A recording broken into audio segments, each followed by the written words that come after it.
I want to welcome everyone to the monthly El Dorado Hills Community Council meeting. This is Monday, May the 2nd, and the first item after call to order is leadership team roll call. So I always ask the leadership team to just briefly introduce themselves, what their role is, since we follow the El Dorado Hills, or the El Dorado County rather, strategic plan in terms of the leadership positions with a few added. So let me start with Mr. Vania over here. I know how you play that, but yes, your father's deceased, so yes. Well, gee, thanks for reminding me. Well, so is my father deceased. Are you going to remind me? No. We start a line. Okay, back on track. John Vania, District 1 Planning Commissioner and the head of infrastructure. John Davey, I'm the chair of the El Dorado Hills Area Planning Advisory Committee, and we're a group of volunteer residents that examine proposed development in El Dorado Hills and provide feedback to the development process. Very good. I'm John Heidel, District 1 Supervisor. I'm Cindy Munt. I'm Supervisor Heidel's assistant, and I do the community information and outreach for the community council. And I'm Richard Ross, and my little place is called Good Governance, which really boils down to transparency in government. Very good. So we are missing a couple of our leadership team members. Glenn Krakow, who is our CDAC representative, and who represents economic development, is not going to be with us this evening. Chief Lilienthal evidently was called out of town, but we do have Chief Johnson here, so we have our representative from that perspective when it comes to the reporting. And then Angie Platt is also not with us this evening, so we're missing 3 of our members. But noting that, then we also like to recognize any of the District 1 commissioners or committee members who are volunteers that serve the county. So Tita, do you want to recognize yourself and just explain which commission you're on? Tita Bladen, El Dorado County Commission on Aging. Thank you. And then you said we had Wendy May on, right? On Zoom? We've got Melinda Peak. Okay, and Melinda Peak, why don't you go ahead and introduce yourself, what particular role you play in serving on a county commission or committee? Yes, I'm on the cemetery. So she takes care of all those things after the rest of us don't care about it much, right? Except cemeteries are really important because they're a big part of our history of El Dorado County. So thank you, Melinda, for being here and attending. Then you said we had Wendy May. Wendy May's online. Okay. Can we get her to, yeah. Thank you, everybody. Yes, I am your County Tax Appeals Board Director. Thank you, Wendy May. You see anyone else? Okay, very good. So we've gotten through item 1. We're going to move to item 2 very quickly. Adoption of the regular meeting agenda. Does anyone on the leadership team have any proposed changes to tonight's agenda? Seeing none, we'll accept the agenda as submitted. On to item 3, public comment. This is the opportunity that we invite anyone either present here or on Zoom who would like to make a comment, ask a question of the community council is welcome to do that. We would ask that you please have a microphone to speak into or come forward to the microphone up here on the podium so that the attendees on Zoom can hear what your comment or question may be. So with that, do we have anyone present here in the boardroom who would like to make a public comment or has a question for the leadership team or council?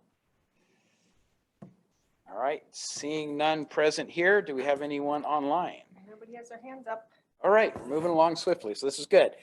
The next part of this is our guest speaker, and Mark Riffey is here with us from Pioneer Community Energy. So I want to welcome Mark, and he and I have had a lot of conversation lately about what's happening with the transition where El Dorado County and the city of Placerville joined Pioneer as of the 1st of this calendar year. There's been a lot of questions that have come into our email and to us personally, both Cindy and I, about various aspects of the costs associated with Pioneer, how you figure out your bill, what's going to happen with the solar true ups and all those kinds of things. So we're still in that transitory period where things can change pretty easily. But I invited Mark back because we now have some new tools on the Pioneer website in terms of a calculator that actually helps you understand how you calculate your monthly savings. And you can forecast that. It's an estimate that gives you your estimated annual savings. And when we talk about the 6.6, 6.7% rounded up of annual savings that non-solar users will typically get for the E1 rates, which is pretty much the standard rates most people have, but other people have different rates, and Mark's going to get into some more detail, that you should be able to use the calculator and come up with that amount of money and as your savings and verify it by looking at your bill. So there's also some pages that describe how you read your bill and one of the key parameters that goes into that calculator. So I think we're making substantial improvements of making these things transparent, making it easier for people to determine, did I really save any money or not? How much is it? So that's part of one of the reason we asked Mark to come back. And there's a lot of other things changing with Pioneer, as you might imagine.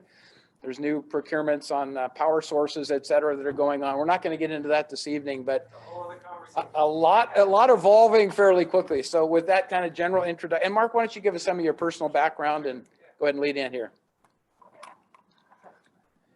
Is that working? You won't hear it in the room, it's for the, Oh, I won't, okay. yeah, All right, so, for Jack. It's for the, don't worry, I'm loud enough. it's for the online folks. Okay, do I have to push the button then for them? Is it on, the light on? Oh, the green's on, okay. You're good. All righty, sorry about that. Good. All right. You guys, I hate standing with my back to you folks, so I'm going to stand over here. Every time I do it, I felt weird. Who am I facing? So my name is Mark Riffey. I'm the Director of Customer Service with Pioneer Community Energy. As John said, we've started providing services here in El Dorado County in January. Just so everybody knows, I've been at Pioneer now for about 8 months, 7 months. I've got about 23 years in the utility world. I spent 16 years at the city of Roseville at the electric utility there, and then about 5 or so years down in Southern California, the gas utility, the other side, the dark side. So, but with Pioneer, we're growing, we're moving, and our objective at Pioneer is, our motto is, it's your power, your choice. And so what Supervisor Hyder was talking about was, as far as transparency and stuff, we believe in that totally. Our goal is to provide you the tools to help you make evaluations and decisions that are best for you, your family, or your business. And if that decision is not to go to Pioneer, we're happy to help you with that. And that's our goal, is that everybody makes the right choice. So we can jump forward if you could, please. Just a real quick, if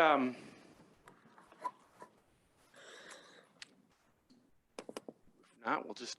This space bar should do it.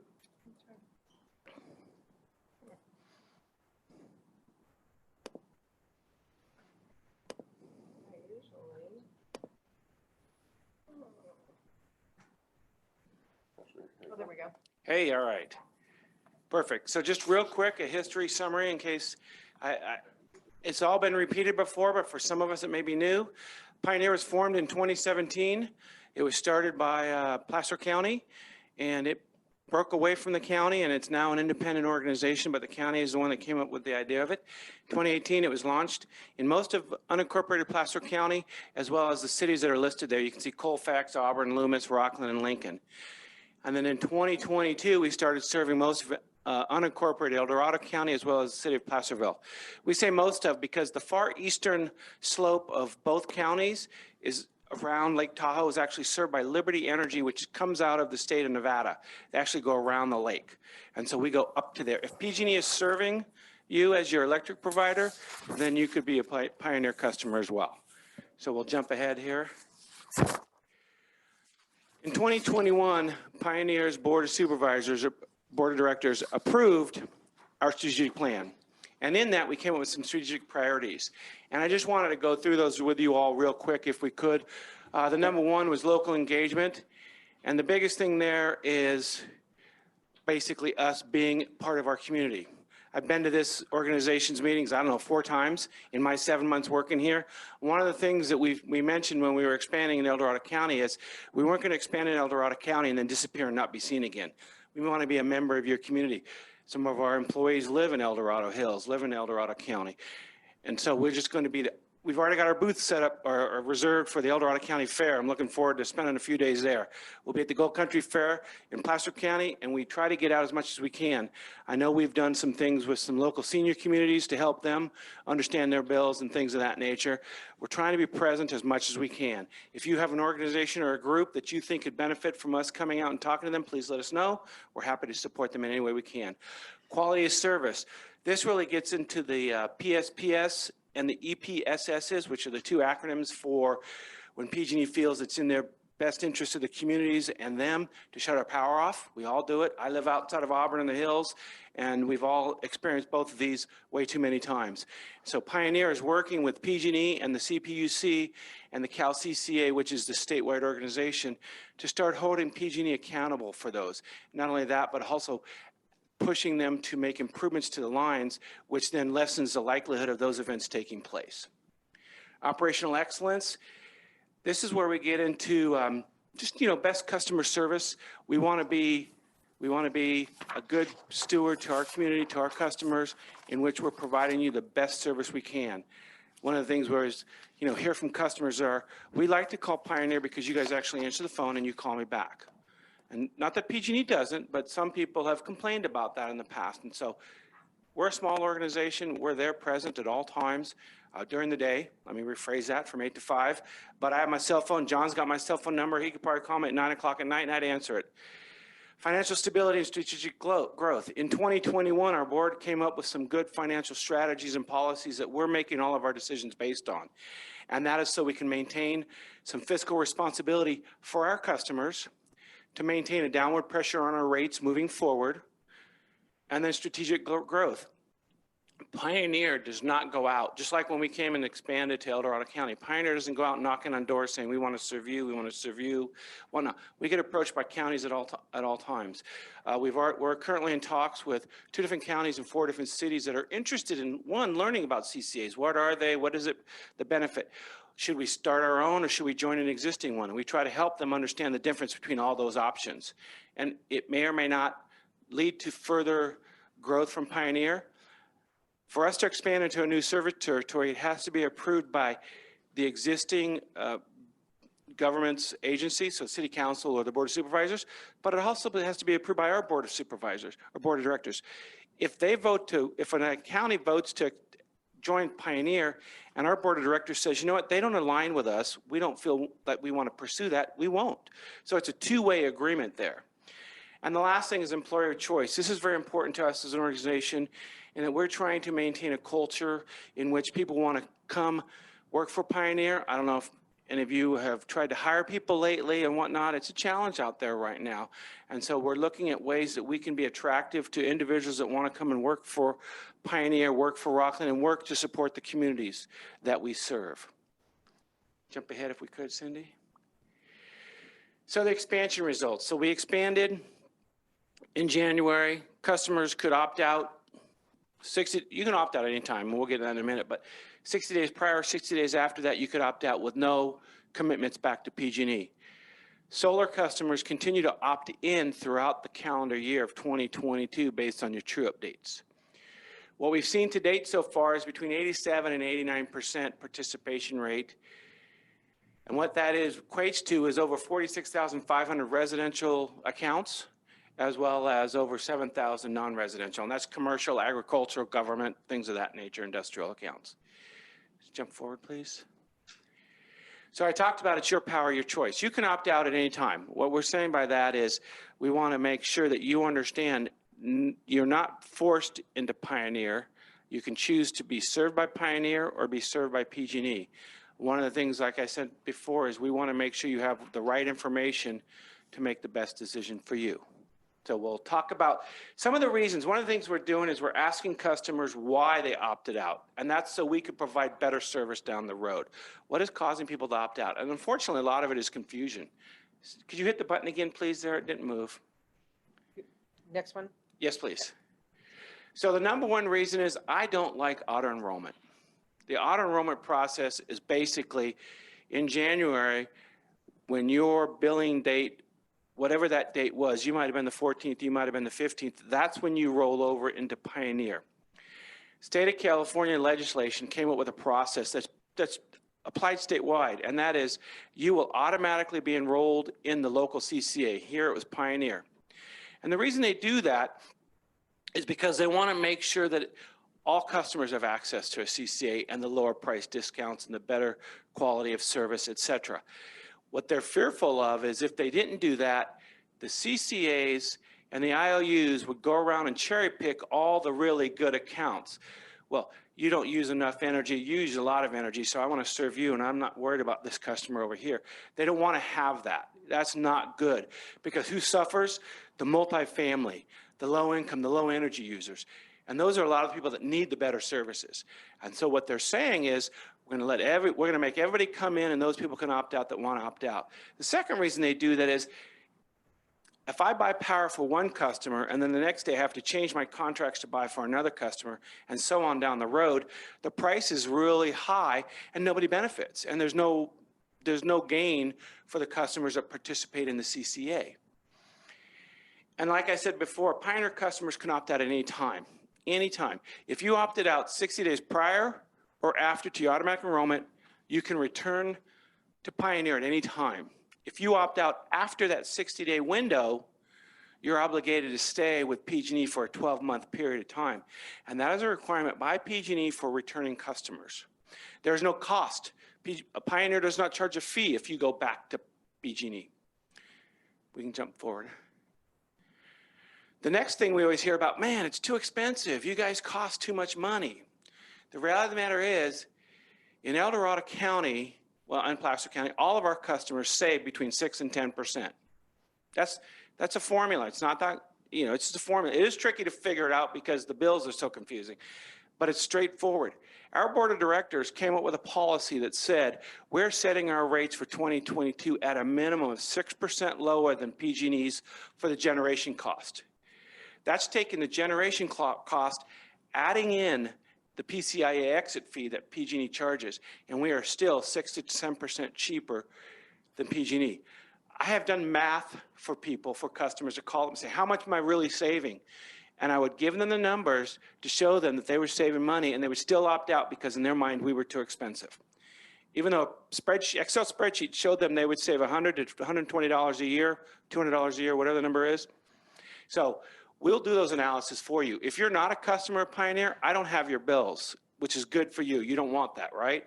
But if you were to call up and say, hey, can you do an analysis for me to see how much I'm saving, and you would be willing to send me a file of your, PDF of your bills via email, we can do an analysis relatively quick.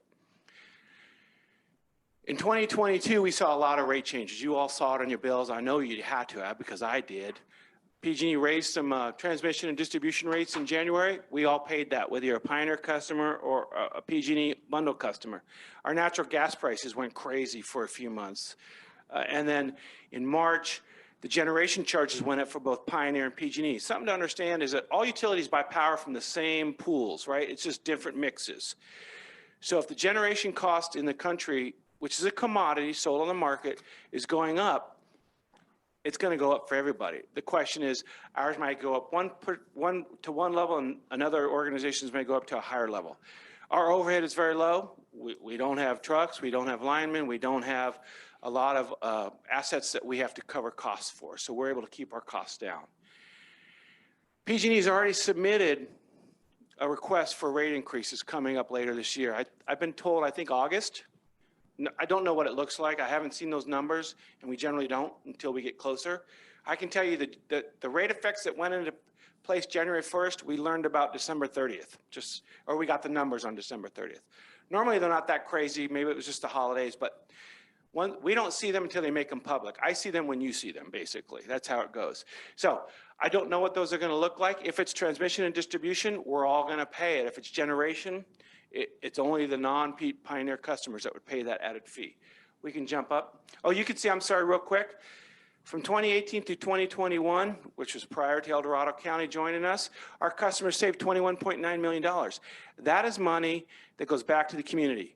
You get it in your wallet, in your savings, and it's the American way. If we have a buck, we're going to spend a buck, right? So if we save $21.9 million, that has an opportunity to be spent elsewhere, and that's for business and residential customers. Now we can jump. I'm sorry, Cindy. The third reason for opting out is decline to provide. And this is basically customers not completing the survey, refusing to answer the question. Very difficult for us to identify this. And we always try to tell customers, hey, we're just trying to do a better job. When a business of medium size or larger opts out, I call them personally and ask them and talk to them about why they opted out, because I want to learn. Is it something we're doing wrong? And a lot of times I find out there's not the right information out there. And that's when we're trying to address that when that is learned. So anyways, that's the third one. And the last one is solar. You're going to jump over to that one in a second. A lot of customers are being told, if you have solar, you have to opt out of Pioneer or any CCA. And that's just not a true statement. But it's the easy statement for a sales rep. And with sales rep, I mean a solar sales rep. I hate, if any of you are in the industry, I'm sorry. The reason being is it's a lot easier to tell a customer, you're not going to get a bill for 12 months if you stay with PG&E because you're going to pay your $10 a fee or whatever it is per month. And at the end of 12 months, you're going to get your true-up bill. I was on that when I lived in Nevada County, and it's that sticker shock syndrome. Boy, when that bill comes in, Pioneer and other CCAs, generally Pioneer, we do monthly. We don't call them true-up, we call them reconciliations, but it is a true-up in a sense. At that time, you get a credit on your bill if there's any overproduction, and if there's anything that's you owe, then you owe it at that month.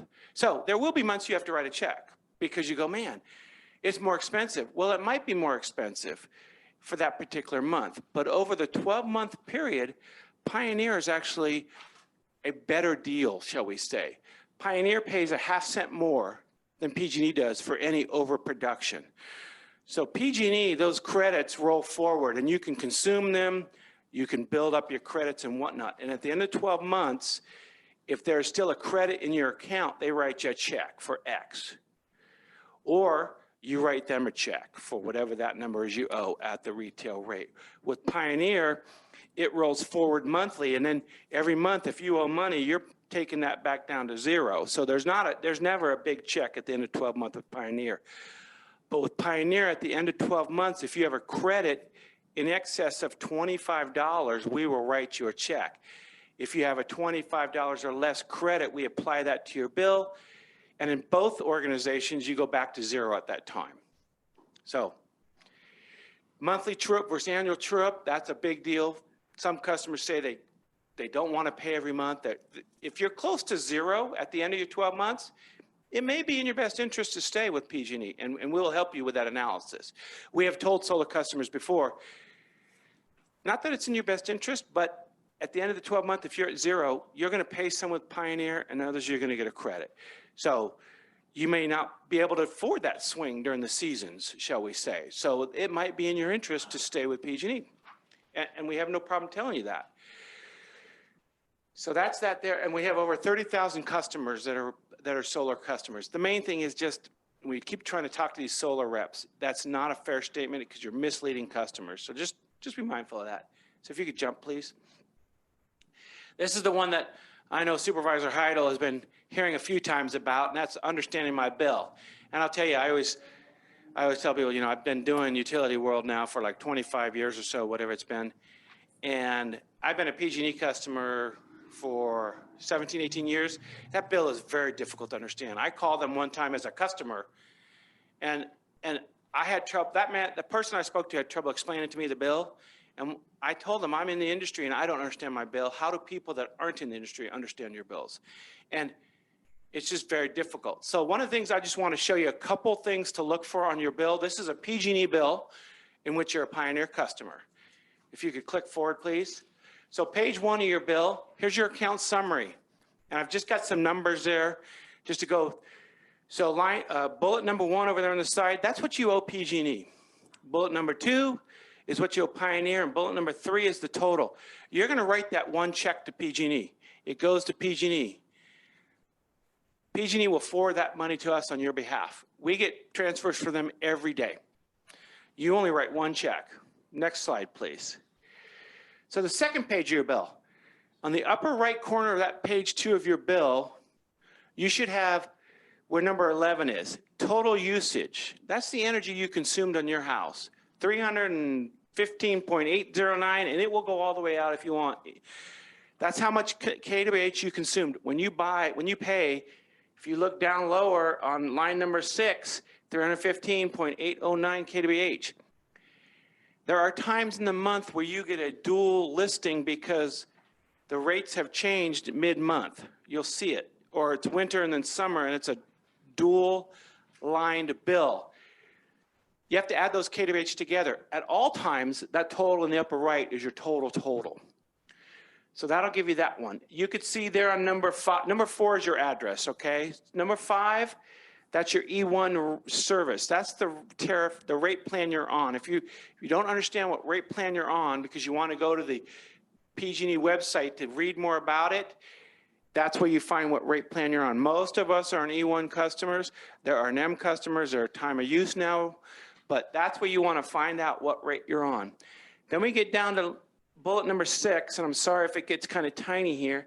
This is basically where you're paying for the usage. Now, PG&E bundled, they put all their costs into one number, and that's that 31465. You're paying for your energy there is bullet number 6. The line directly below, now this is what separates you as a Pioneer customer. The line directly below that, number 7, is your generation credit. PG&E is now giving you money back because you're not their generation customer. That number right there is what you would have paid PG&E if you had stayed a PG&E bundle customer. So that's your first number. If you have your bill in front of you, that's your first number to circle there, is that generation credit, because that's what it costs you to be a PG&E customer. The next line, power charge and difference adjustment. This is the exit fee that PG&E pays because you're not a PG&E customer, you're a Pioneer customer. That PCIA fee is what they're allowed to charge all of us because back in the day, whenever that back in the day was, they entered into contractual agreements to buy energy on our behalf. When I left, they now have to find another buyer for my energy. And they've gone to the PUC and said, we need to recover some of our costs because it's not fair for non-CCA customers to pick up the burden because these other folks have left us to go save money. So we are paying that money. And in 2020, it's a vintage year, which I'll get to in just a second, but by vintage year, so El Dorado County joined Pioneer in 2021.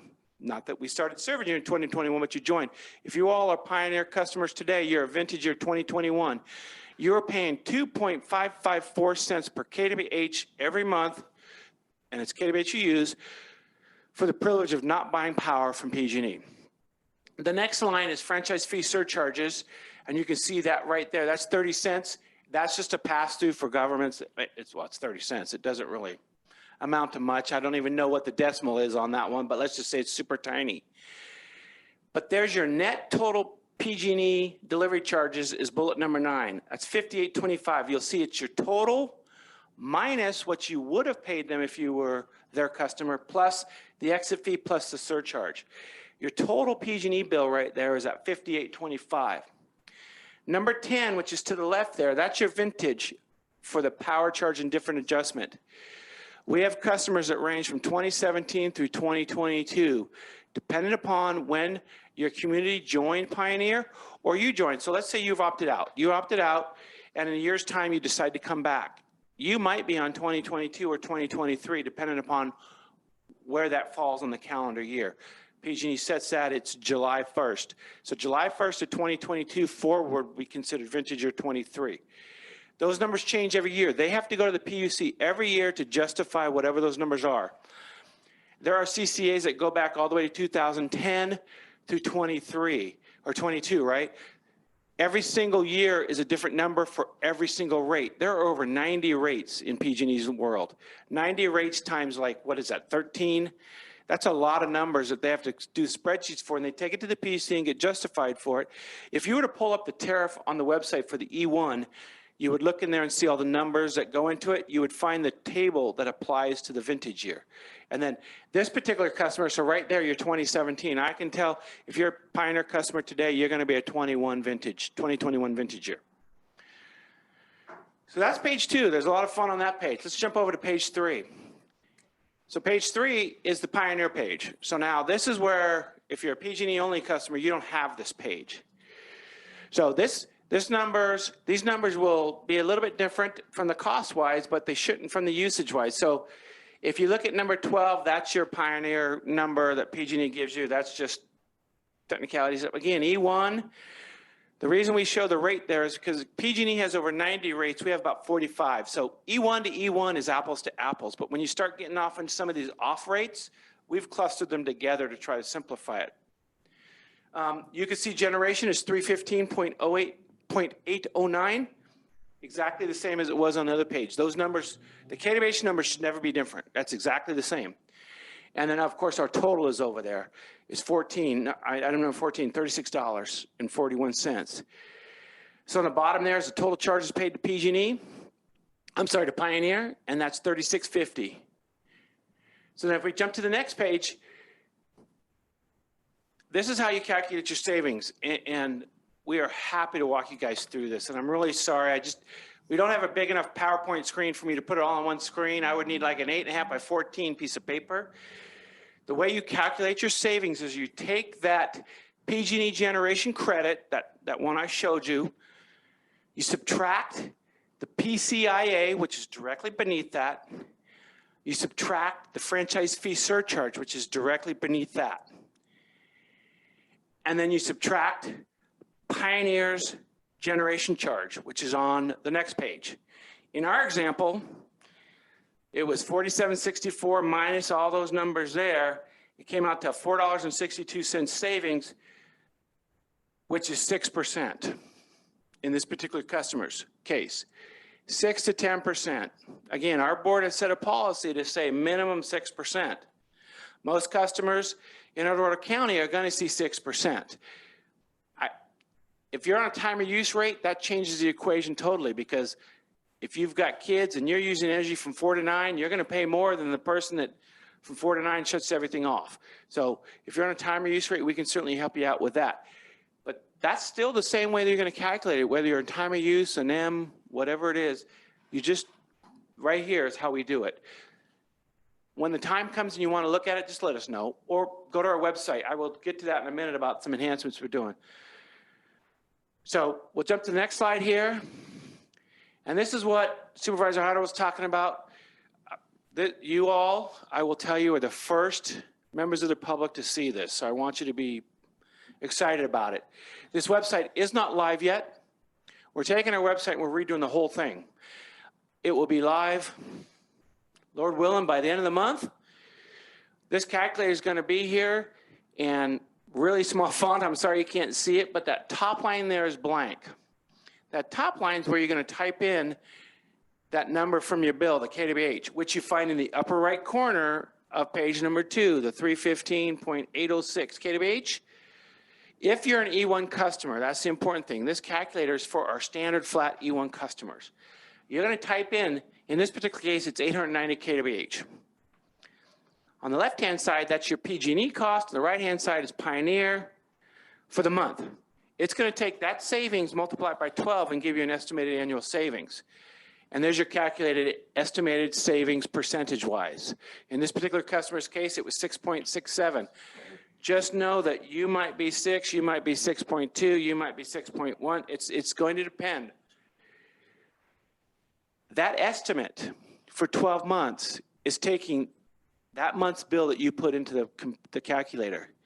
If you're going to use your February bill, just know in July, it's going to be a lot bigger, your bill. However, that percentage will never change. If you're a 6.1% savings customer or a 6.0% savings customer, and you're an E1 customer, E1 is a flat rate. It doesn't matter what time of year. That 6% is going to be that 6%. And so the dollar figure on the right is 12 months times the current month.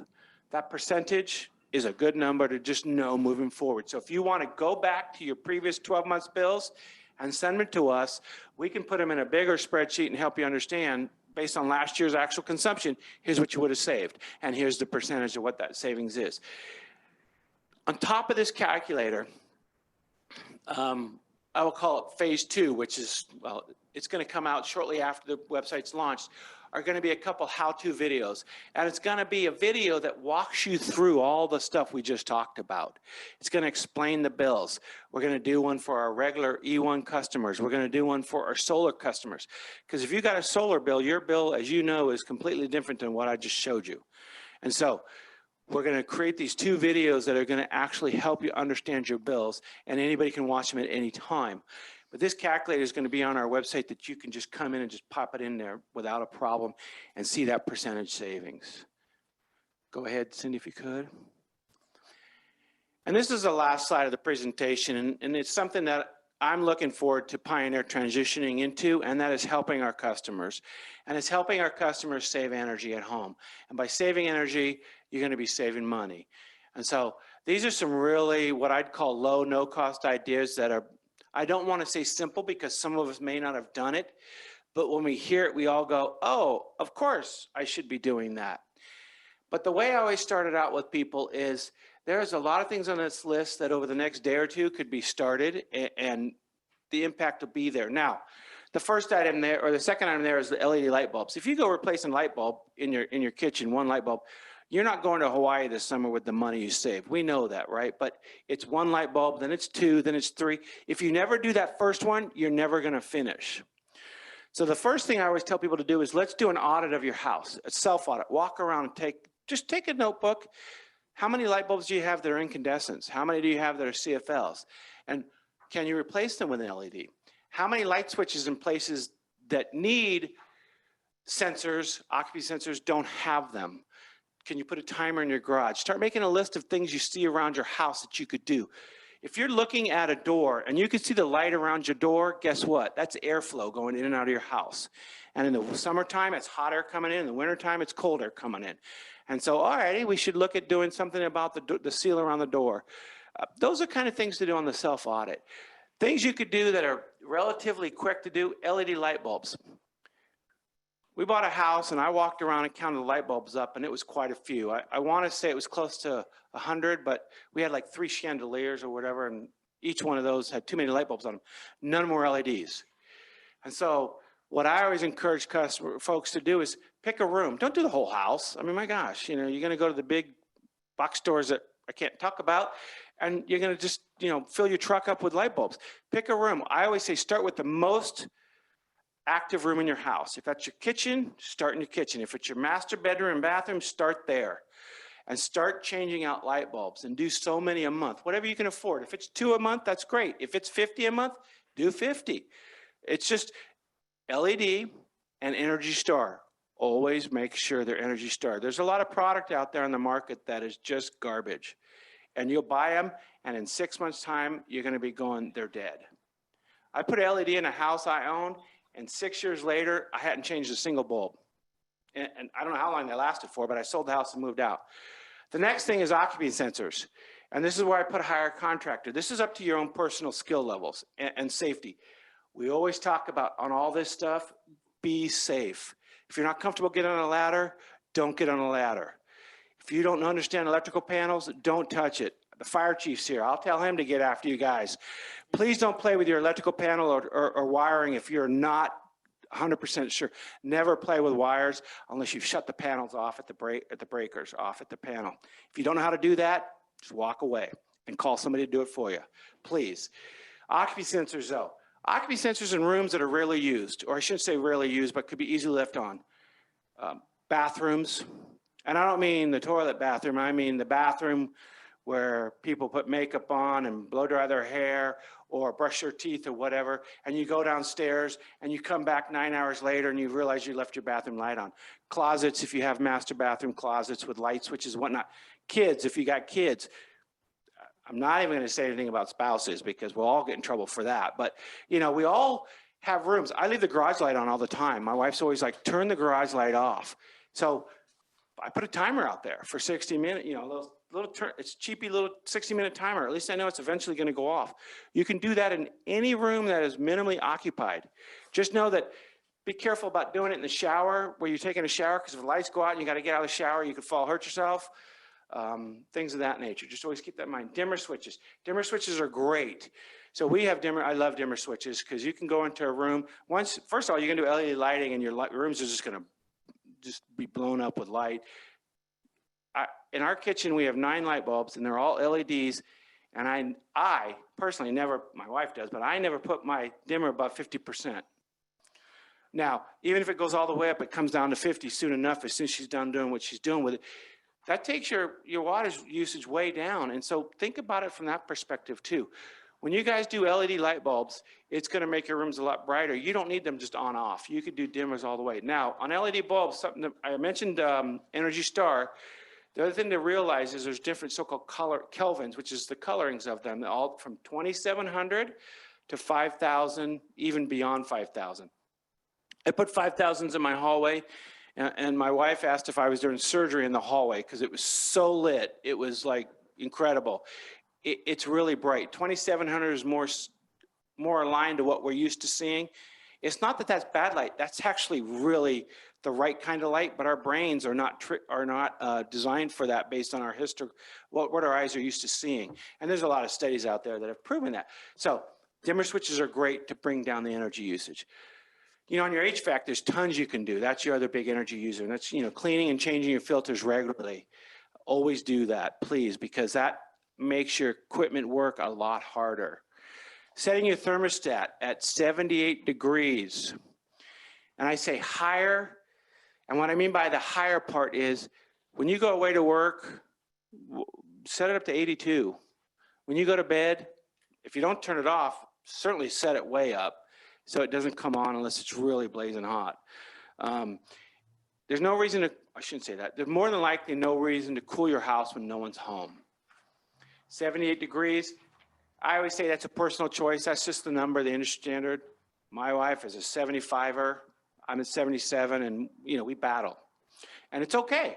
It's just find a number and always try to go 1 degree higher than you think you can.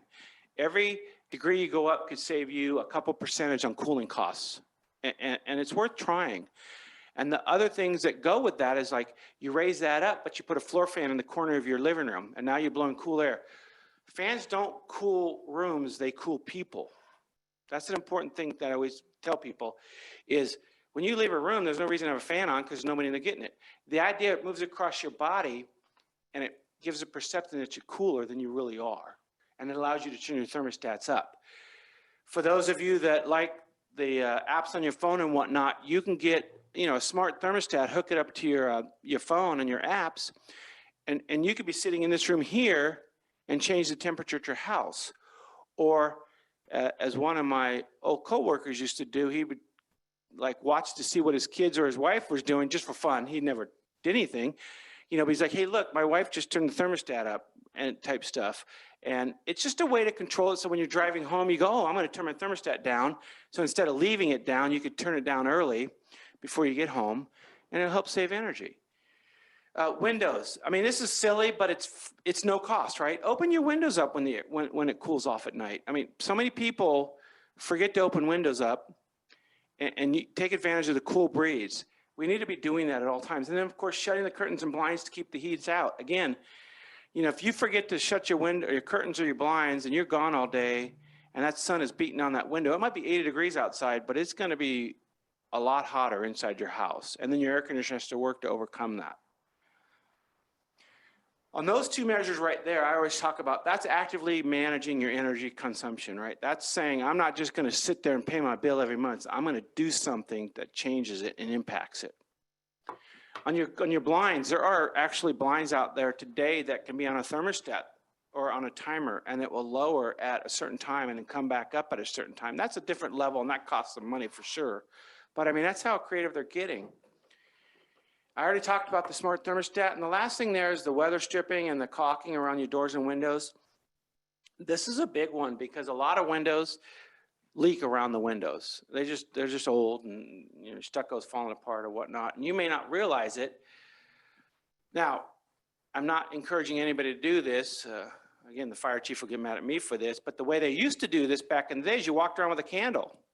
And if the wind was flickering your flame, you knew there was a leak. So now we tell people to get incense calendar with a little smoke coming up. And if you see, you know, if you can't feel it, that's the way to do it. I personally just walk around with my hand and go, oh, look, there's a gap right there. You can do that on your windows and doors. And it may be just a little weather strip that goes around the frame of your door. Maybe some caulking around the frame of your windows, you know, or maybe hiring a contractor to come in and help seal those up tighter. That's a lot of energy wasted if there's gaps on your windows and doors. There really is. And the final thing on my list there is planting a shade tree. Not only do they look good, but I'll tell you, I will tell solar customers till I'm done, never tear a tree down and put solar up. The benefit that tree is giving to your house with shading the envelope, first of all, it's already in the ground and it's already matured. So it doesn't cost anything other than a little bit of water to water it. But the benefit that it will do to your roof or to your walls and to your roof as far as heat gain coefficient savings, the payback is zero, right? Versus what your solar payback is going to be. So we always tell people, please do not cut down the shade trees. I mean, not only for all the other environmental aspects of it, but for the benefit to you as a homeowner, the shade tree is definitely a great way to go. So that, I believe, is it for me. Cindy, is that right? Is that my last slide? Perfect. There's my information. And again, feel free to call us with any questions. We definitely want to be a resource. I mean, that's our goal. That's our objective. That number is to our main office number, but you can certainly ask for me. And as long as I'm not in a meeting somewhere, I'll be happy. Even if I'm in a meeting, I'll get back to you eventually. Right, John? Right. Eventually. All right. I don't know if you all take questions or have Yeah. questions. So leadership team whatever you questions all or want to do. comments? Yeah, I would add to that last list, and that's, it saves me in the summertime, as I have a thermostatic attic fan that I have in the gable to kick the hot air out, number one, and I have a whole house fan, and that saved me a lot of money. Got to open the windows, but the So- whole house fan really works well. Well, absolutely. In fact, I have both those as well. And those were low, no cost ideas. We get to that next level. The whole house fan is the winner. Yep. The solar, if you get an attic fan, go solar attic fan. That's my spiel, because then it uses no electricity. I had solar attic fans and just had a thermostat hanging into the attic. And anytime it got above 80 degrees or whatever, it would just kick on and just start blowing out. Now, of course, the sun's got to be up for it to work. But the idea is, if that attic is full of hot air, it becomes like an insulating blanket to your house, and it starts just getting into your house ultimately. The whole idea of the attic fans is to get that heat out of the attic so that it's not pushing down pressure on your house as far as temperature. The whole house fans, that's a no-brainer. I mean, we've done studies where the payback was less than 12 months. I mean, Not only getting the hot out of there, but replacing it with cool air. oh, absolutely, right, absolutely, right, because you have to think about it. If you're pulling, even the attic fans, if you're pulling air out of the attic, it has to be replaced somewhere. So it's going to come in. In fact, with the whole house fan, and if you do have whole house fans, think about what windows you're going to open, because if you have too many windows open, it just kind of brings it a little bit. I always like to play around the house and say, today I'm going to open this window 6 inches, and I'm going to shut those 2 windows. And then next time I open the window in my son's room, or I open the window up in the guest room, and it's fun to watch. And man, it rips the curtain. At least for me it does, because I minimize the window. So yes, if you're ready to go to the next level, I'll be happy to help you get to there. But the whole house fan, attic fan are definitely 2 slam dunkers for sure. As well as just attic insulation. Up your attic insulation. If you can see your rafters, you don't have enough attic insulation. We'll put it, I mean, there's a lot more complications than that, but. The problem that I heard, I talked to a commercial electrician on the LED lights, is that a lot of times they conflict with the new arc fault breakers that you've got to put in. And so it's something to just be aware of. And that's a new requirement for, because you normally just had to have the GFIs for the wet stuff, but now you have to pretty much protect everything. And those, and it states very clearly, if you read the language, and he does as an expert, saw that there's conflicts there, because I was having some issues when I was building. LED lights won't be dimmed by dimmers, not conventional holes or dimmers will not work by LED. Really? That is absolutely correct. If you get LED lighting, you need to buy a dimmer that complies or aligns with, Right. you're right. You 'cause I've can had get a that dimmer, problem in but my it's a house special too. dimmer. You can get a dimmer for LEDs, but it's a special dimmer. Yes, right. Right. That is correct. Because I'll tell you, if you buy an LED bulb, you don't put your bulb on the socket, and guess what? Oh, Doesn't work. I'm not Yeah. interested. I guess it doesn't work. you're absolutely right. I remember that the first time that happened to me, and I learned from the electrician at the hardware store about aligning the dimmer switches with the LEDs. Any other questions or Are we doing the comments? line? I'll jump in real quick. Solar, I've had solar for several years. My true ups in August, September, so obviously I missed the cut this year when Pioneer transitioned everyone. Will I be a 2021 customer, or am I going to be a 2020 When is your true up? September or August? I think it's the end of August. So we true up on the odd month. So in July, we true up July, August. You would true up in July, and that would make you a fiscal year 22 vintage year. But 21 and 22 vintage years this year are the same, 2.554 cents.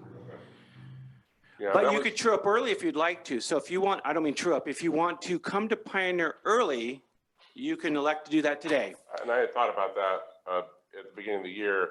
My highest solar production is April through July. It changes your true up dates. Yeah, in With terms PG&E. of what I'm offsetting. Right. Because my usage is enormous well, it's just always enormous. It's always big. You're right. That's one, and that's one thing that we help with. So like if you were to call us up, if you haven't already, we would look at that and say, well, if you come over now, here's what you're not getting. The trip is enormous right now. So, yeah. Yeah. Yeah. So we'll time it. We'll figure it. I'll call it. Other questions or comments from leadership team members? I do have a question.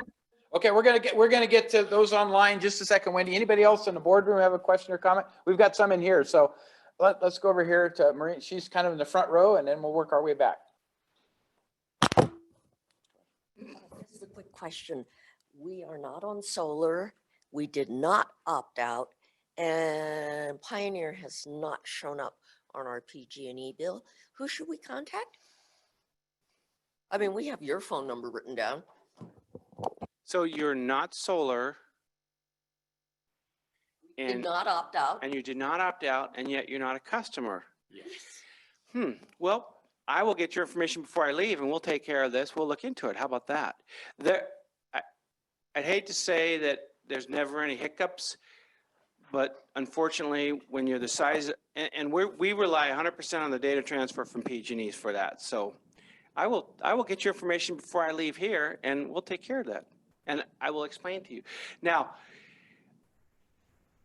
there are some cases where customers were not transferred over, and that's because they were on a unique rate code, but it sounds like you're just on a regular rate code. Yeah, so you should have transferred over in January. But also, we never received any notification from Pioneer, and I think we raised that question a couple months ago at this meeting, that we received no mail, nothing from Pioneer. So, well, and you may not be on the list for whatever reason, but just so everybody knows, with the notifications we're talking about, the state law requires that every customer be notified 60 days prior to enrollment, 30 days prior, 30 days after, and 60 days after. Now, here's the kicker that I'm guilty of is those are hard copy mailed. I'm an e-bill customer, and I'm on an auto pay system. So if I'm an e-bill customer, so if you get your bill electronically, they still mail it to whatever's in your mailing address. Well, I moved. So it turns out my notifications were being mailed to my old residence. I'm not saying that's your case. You would not be the first person that was dropped from the list for some reason that was sent over to us. That's what I can tell you there. And as we identify those, we look into them. Get your county tax bill. Oh, yeah. Oh, okay. And you're on the list. Make sure you get your rebates out. Yeah, did you face that? There you go. It's not that you're not on the list. You just, we'll figure it out. And unfortunately, we are still finding individuals like you. And when we dig into it, people being non-Pioneer, people say, I don't know what happened. And so we're just, we don't know who you are because we don't know who you are. I guess that's a great way to say it, right? I mean, it's like, I only know who I know. And if you're not on the list, then I don't know who you are. So we'll talk before. So Mark, to piggyback, since they're due a refund from PG&E, is there any chance that they get it? Because they were supposed to be transferred over from PG&E data to Pioneer? We would pursue that on your behalf, absolutely. I think that No, needs we've to be done it before. No, we've done it before. Okay, all right. And it's, I mean, we've done it both ways where somebody said, I wanted to opt out 2 months ago and you don't opt me out. And so we said, fine, we'll send you back and you can go back to the date that you thought you opted out. Or in your case, I should have opted in January. We'll have you go there and we can work with PG&E to get the bill reconciliation cleaned up. We'll try it. Yes, Yeah, please. that sounds good. Absolutely. Let's go back to Ron, and then we'll go over here. So our true up was this month for solar. And how do we process into Pioneer. Is it going to be an automatic process if we have solar? Yes, well, yes, you would be automatically enrolled just like everybody else would, but you're going to do it. Is your true up in May? No, we just did our In true April. up in April. Okay, so you should be truing up on your next bill. You should see that. Okay. You should be automatically enrolled. And that's how solar does it. It's kind of like when your true up is. So for the 2022, people are going to continue to be automatically enrolled if they're solar. So definitely look at your bill next month. And if any of you, like Ron or you, if you have other stuff, I would say email Cindy, and she has direct connection with me. And if you lose my phone number, I'm going to throw Cindy out there as a liaison representative, but just reach out and we'll pull you up and we'll find out what happened. And yeah, I'll definitely look next month. Very good. Then here, yes. So my question, it kind of goes back into history a little bit, I guess. You mentioned before that to come in, that you had to be invited in to the area. So my question to you, because all of a sudden it just kind of happened, and even though I was reading about it, I never understood exactly why it happened. So can you tell me what was the reason that you were invited in, and how does that benefit you? In other words, if we're saving 6% money, then what is the benefit to you for even coming in and doing this in the first place? Does that all make sense? It makes sense. I will ask Supervisor Heidel, because I was not part of the conversation. So the Board of Supervisors initiated a process to look at joining Pioneer Community Energy based upon what we had seen as true savings for other CCAs. So there was an investigatory due process type of process that went on. Based upon the staff's discussions and stuff, we came to the conclusion that yes, there are substantial savings for anyone who is part of Pioneer. But the nice thing about the whole thing is you can opt out. If you want to stay with PG&E, you want to pay the higher rates, if that's what the case is, you're welcome to do that. So everybody has free choice. But by state law, everybody had to come into Pioneer initially and then opt out. That's the way the state legislation was set up. So that was the motivation. The Board of Supervisors and the City of Placerville at the same time, two separate entities, said, yes, we want to join Pioneer because we believe that's the way we can provide savings to our community. The other major thing is Pioneer is a community-based organization. They're not a shareholder-driven organization. There's no profit at the end of the day. Any savings that we can go into reserves accounts to purchase capital equipment, et cetera, as we move on. So there is no corporate type administration. It's a local joint powers agreement with the county of Placerville, several cities in Placerville and El Dorado County, all forming together to save their local citizens money with a local service provider. The other thing I'll tell you, the advantage, I've known cases where we had issues where PG&E they were having shutdowns because of the sensitivity of some of the new installs relative to the wind conditions and other things. They were just temperamental. And so energy was being shut down in certain cases. Pioneer was able to contact PG&E and said, hey, you've got to really focus on some of these areas because we're getting the complaints about power shutoffs. And so even though Pioneer can't control the PSPS, the power shutoffs that PG&E working with the state may decide that has to happen, we can try to get response from PG&E to make changes in their delivery system that will benefit everybody from less power shutoffs that arbitrarily happen because the settings aren't quite right? There's some tuning, so to speak, that needs to go on with some of that stuff. So Pioneer will advocate for us as members in interfacing with PG&E to try to help PG&E understand the need to make those changes. Undergrounding of utilities, even though that's not a power service provision, they can help us with that. The other thing is CalCCA is a California-based collaboration of all CCAs within the state. So there's some lobbying potential there. So when we talk about what happens with rate structures and what the state decides is an appropriate rate for the PCIA or any of those kinds of things, there's a lobbying condition that says, hey, show us the numbers. How do you justify this high PCIA rate? Because they move all over the map year to year, typically. Turns out 21 and 22 are the same, is what I'm hearing from Mark. But a lot of times there's variation depending upon the termination of power generation contracts that PG&E may have. So we have an advocate for us as opposed to you call PG&E and hope you get the answer you wanted. And so you do have to deal with both entities. So it's the nice thing to me is it's one billing. I don't get two separate billings. It's not confused. It's just the billing is a little tough to interpret what your true savings are, which is why we've, tried to put this together on the Pioneer. And I say we, because I'm on the board of directors of Pioneer Community Energy. I was one of the advocates that worked with our Community and Economic Development Advisory Committee, who initially looked at CCAs and said, hey, this looks like a winner, but don't form your own within the county.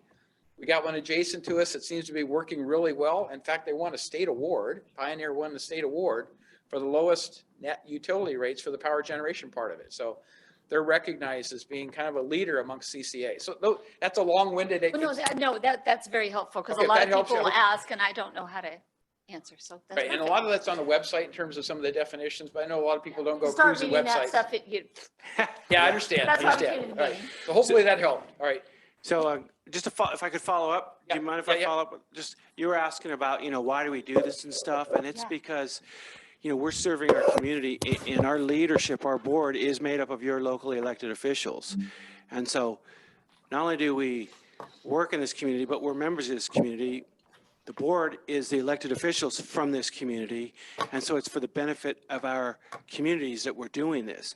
One of the things by setting us up with the board's direction of a 6% savings for all customers is some of our funds are going into our reserves, as Supervisor Hartle was talking about, to establish that stability to keep a downward pressure on electric rates. An equal amount, at least, or thereabouts, was returned to the customers with savings. And so in El Dorado County and Placerville, 2022 could see in excess of like $6 million savings. This year, 1 year alone. And so that's money, you as a resident might get $150, might get $120, but you multiply that by every resident in the county. And some people say, boy, $10 a month savings is not a lot. Well, it may not be for you, but for that lady next to you or that guy next to you, it might be the difference in a lot of things.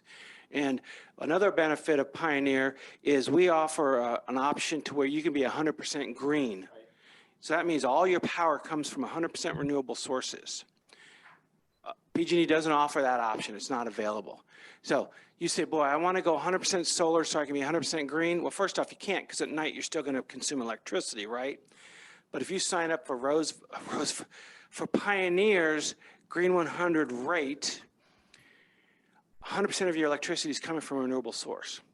And so that's your way of being able to tell the world that you're 100% green. And so that's an option that's available to all customers. Very good. Chief. I'm not advocating either way, just public safety message. So we talked a little bit tonight about whole house fans. Whole house fans are absolutely amazing. Typically they're on for a few hours, really at the most, then they go off. However, your attic fans, sometimes your attic fans, they will come on every single day and they'll be on until that temperature drops below a certain rate, right? And you don't really control that. So my warning is that those fans over years, 10, 15 years, maybe even shorter than that, the bearings start to go out. You start to have some issues with those and you potentially have an attic fire. We go on a lot of fan fires with respect to the bathroom attic fans, but now put that in a bigger, perspective, if you will, and it's inside your attic, out of sight, out of mind. It's running, but even you could potentially cause a fire. So if you're going to keep those and use those, I would recommend putting a smoke detector in your attic. I've got one of mine. And then on the other side of that, you just can't see it. But a lot of HVAC professionals I've talked to before I disconnected mine's powered, I disconnected it completely, is that there's lots of information out there that are saying they really don't have any appreciable difference. They end up costing you more money to run, where you just probably need a tune-up on your system, more insulation or something like that. So they're not saying that the cost versus the value of having an attic fan is really there. I appreciate that. No, and that's a great point. That's something I should have mentioned, I did not. Having worked at the City of Roseville for 16 years, we always caution people, when it's required, please pull a building permit. That's where your safety comes into play. Your city building inspectors inspect it. Fire may come out to inspect it. they're not doing that to be a burden. They're doing that to make sure you're safe. And that includes the building department folks. And so if a permit is required, please, please, please follow the rules. And then I appreciate that because my solar attic fan ran, what you're talking about, it ran. So now I'm a little worried about the people that bought my house. So I did not have a smoke detector. The other thing is to be careful in the wiring with a lot of the whole house fans. I learned the people wanted to cut corners to install it. And it wasn't a code, so that's why I always say make sure you get a permit for those kind of things, because they can cut corners and do some back-end wiring, and that will cause potential issues down the road for your homes and your personal well-being. So thank you, Chief. That was great. Very good. Any other questions from the boardroom before we go to Zoom? Yes, Maria? Just for my own peace of mind, will you remain on the board of Pioneer when your term as supervisor expires? No, you have to be on the Board of Supervisors, but we don't reappoint people to Pioneer every year. It's continuing until you're removed by the existing board. So potentially I would only be on for another 2 years and 8 months, but I could be changed out before that. But no, once you've lost your office, then you don't represent, the voting public anymore. So. And I will, if I could follow up with that. So Supervisor Heidel is our board. Supervisor Parlin is the alternate. Yep. And you all are very fortunate. Those two individuals are fantastic board members. And I'm not just saying that because I'm standing here. I mean, there's board members that just take part in it, and there's board members that are actually active. And Supervisor Heidel has reached out many, many times looking for support and willing to give his support. So you all are lucky. Yes, sir. I just have a question for you. Is the generation that you talk, use the word generation of being, that's what I said, that your generation. That's how I was. Not your lack of being thorough. Like when you say generation fee, you're not generating electricity that I'm paying for. Under a generation fee, I'm trying to explain that to myself. Number one, do you get your electricity the same place PG&E gets it from, correct? Those are the two questions? I can answer both. So do we get our electricity from the same place as PG&E? And it could be. So PG&E, right. Well, there's the Cal ISO grid, right? And so we all buy power. The whole state of California buys power from all over the country and Canada and wherever else it comes into. California has an interconnected grid for the most part, except for cities of Roseville and whatnot. They're even connected, but so Cal ISO, which is an organization that basically doles out the electricity to the different entities, are the ones that distribute it accordingly. We all shop on the market looking for the best prices for our customers. PG&E generates some of their own electricity. Pioneer does not own any generation. So 100% of our electricity is bought from third parties. We all have to meet the state mandate for renewable portfolio standards, which means 38% of our electricity must come from renewable sources. It's no different from PG&E than ours. And so we're all out shopping on the open market. You have some long-term contracts, you have some short-term contracts, and then you buy on the spot market, which is just like the New York Stock Exchange. And you don't ever really want to live too much on that because it could get crazy for you. So we could buy from the same entities, we may not. It just depends. And then again, PG&E does produce some of their own. So I'll give you one other ad. Our local water purveyor, El Dorado Irrigation District, we get our water billings, and if you're connected with sewer, the sewer billings, but just the water part of it. PG&E notified them that they were no longer going to purchase their hydroelectric power that's generated. It's not a large amount of stuff. Pioneer stepped up, signed a contract up with the EID. So we're now using El Dorado County generated power for sure. That's coming from EID to service our Pioneer network. So that's the kind of things that community involvement gets you. That's the benefit, in my opinion. So. And then on top of that, because we did sign a 10-year deal with El Dorado Irrigation District. I know biomass is a big deal in El Dorado County and Placer County, and Pioneer is very engaged in those conversations as far as, we're not going to go out and build the biomass facility, but we could be the entity that buys the power from those individuals, from that organization. But when it comes to helping discuss, the right locations and the right capacity and things of that nature, we have individuals that are actually working with different folks in Placer County and here. And we've actually had conversations in other counties to help individuals with biomass discussions as well. And I know Supervisor Heidel is very interested in biomass, as is our entire board. I'm on that subcommittee too, so we're making that's progress. good. So, okay, with that, I think we need to ask Wendy May. Are you ready, Wendy? Thank you for your patience. What's your question or comment? Yes, thank you. Thank you to all. Mark, you are amazing. You clearly know everything you need to know about your presentation. However, I tried to channel my shorthand abilities from college and I wrote everything out as much as I could, and I missed a couple points. One, which is of importance to my clients as well to myself as a solar provider, or excuse me, a solar customer, is, if I heard you correctly, did you say that if you have a true up bill that you, or rather Pioneer does not allow payment plans? Did I hear that wrong? That there was a point where you said you might need to stay with PG&E for that aspect for true up plans.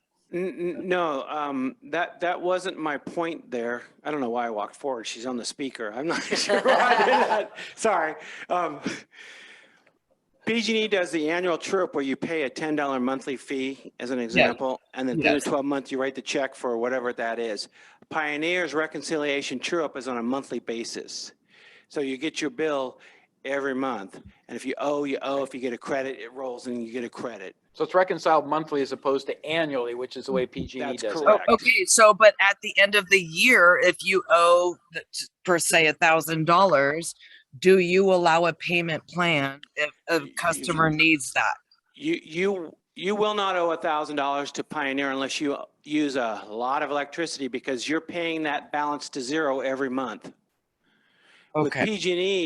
With PG&E, it's, well, I've had one that was $1,800, I'm embarrassed to say. But if you have one that high, I truthfully don't know if PG&E does a payment plan or something for that. Mine is usually 1,100 to 1,500, and that's my question. And I want to be able to tell my clients that, hey, Pioneer is a viable source, and here's why. However, my second question, and please forgive me, you had mentioned at one point in your presentation that you don't have the same number of trucks and maintenance men out there in the field. So that's where you have some savings to your end customer. So please forgive me, Mark, because you are amazing and I love Pioneer from what I know, what you've presented. But does that mean that in a high wind event, if there is a power outage, does that mean that you don't have the same number of trucks to help in a point where there's a need? So if there's a PSPS event or an EPSS event, Pioneer is not the ones that we do not respond to those outages. The poles and wires are property of PG&E. Yes. They are the only ones that can work, or their subcontractors are the only ones that can work on that equipment. Pioneer doesn't own any poles and wires, and as such, we do not have field crews. We are just the energy. PG&E is the transportation source. What we do to benefit our customers and to fight for our customers, advocate for our customers, is we work with the CPUC, the CalCCA folks, and PG&E to make sure that these are addressed and resolved and minimized for the future. And an example is, if I can use an example for you, please, sorry, Wendy, is what Supervisor Harder was talking about, the outages and we advocating. We were up in Georgetown in October and November, and we heard that of the 15 people that were there, 12 of them were talking about the significant number of outages, and they didn't know anything about it. They called PG&E, and PG&E said, we don't know anything about it. So we started doing the investigation. Now, mind you, we're not even serving the energy there, but we said, we'll look into it for you. We found out that's when we learned about EPSSs, and that's where they do set the sensitivity down to a certain level to trip it. An EPSS, in my mind, is a PSPS that's not called a PSPS. And the reason being is because the state of California, the CPUC said, PSPSs will be reported, tracked, managed, and you will come up with corrective action plans to minimize these for the future. So they said, great, we'll create a new term. These are all EPSSs, and we're going to set our sensitivity ratings, and there was no controls in place. So we, Pioneer, took it upon ourselves to raise the issue to the CalCCA, the state agency, for the advocacy purposes, for getting to the legislators and whatnot, as well as contacted the CPUC directly and let them know what was happening in Georgetown and El Dorado County. Today, PG&E is being held to standards similar to the PSPSs for the EPSSs. And the then president of the PUC, President Batcher, publicly commented and wrote 2 letters to PG&E in which she referenced The treatment of El Dorado County customers is not how you handle outages in the state of California. And it was only because these wonderful 12 people in Georgetown asked questions and we took it upon ourselves to try to help them out. So that's a case where, and today they've actually started working on fixing these high frequency areas. A perfect example is up in Colfax area. There was a lot of PSPS events where this one particular line got shut down every time there's a high wind event. Safety issues, right? There's a problem there.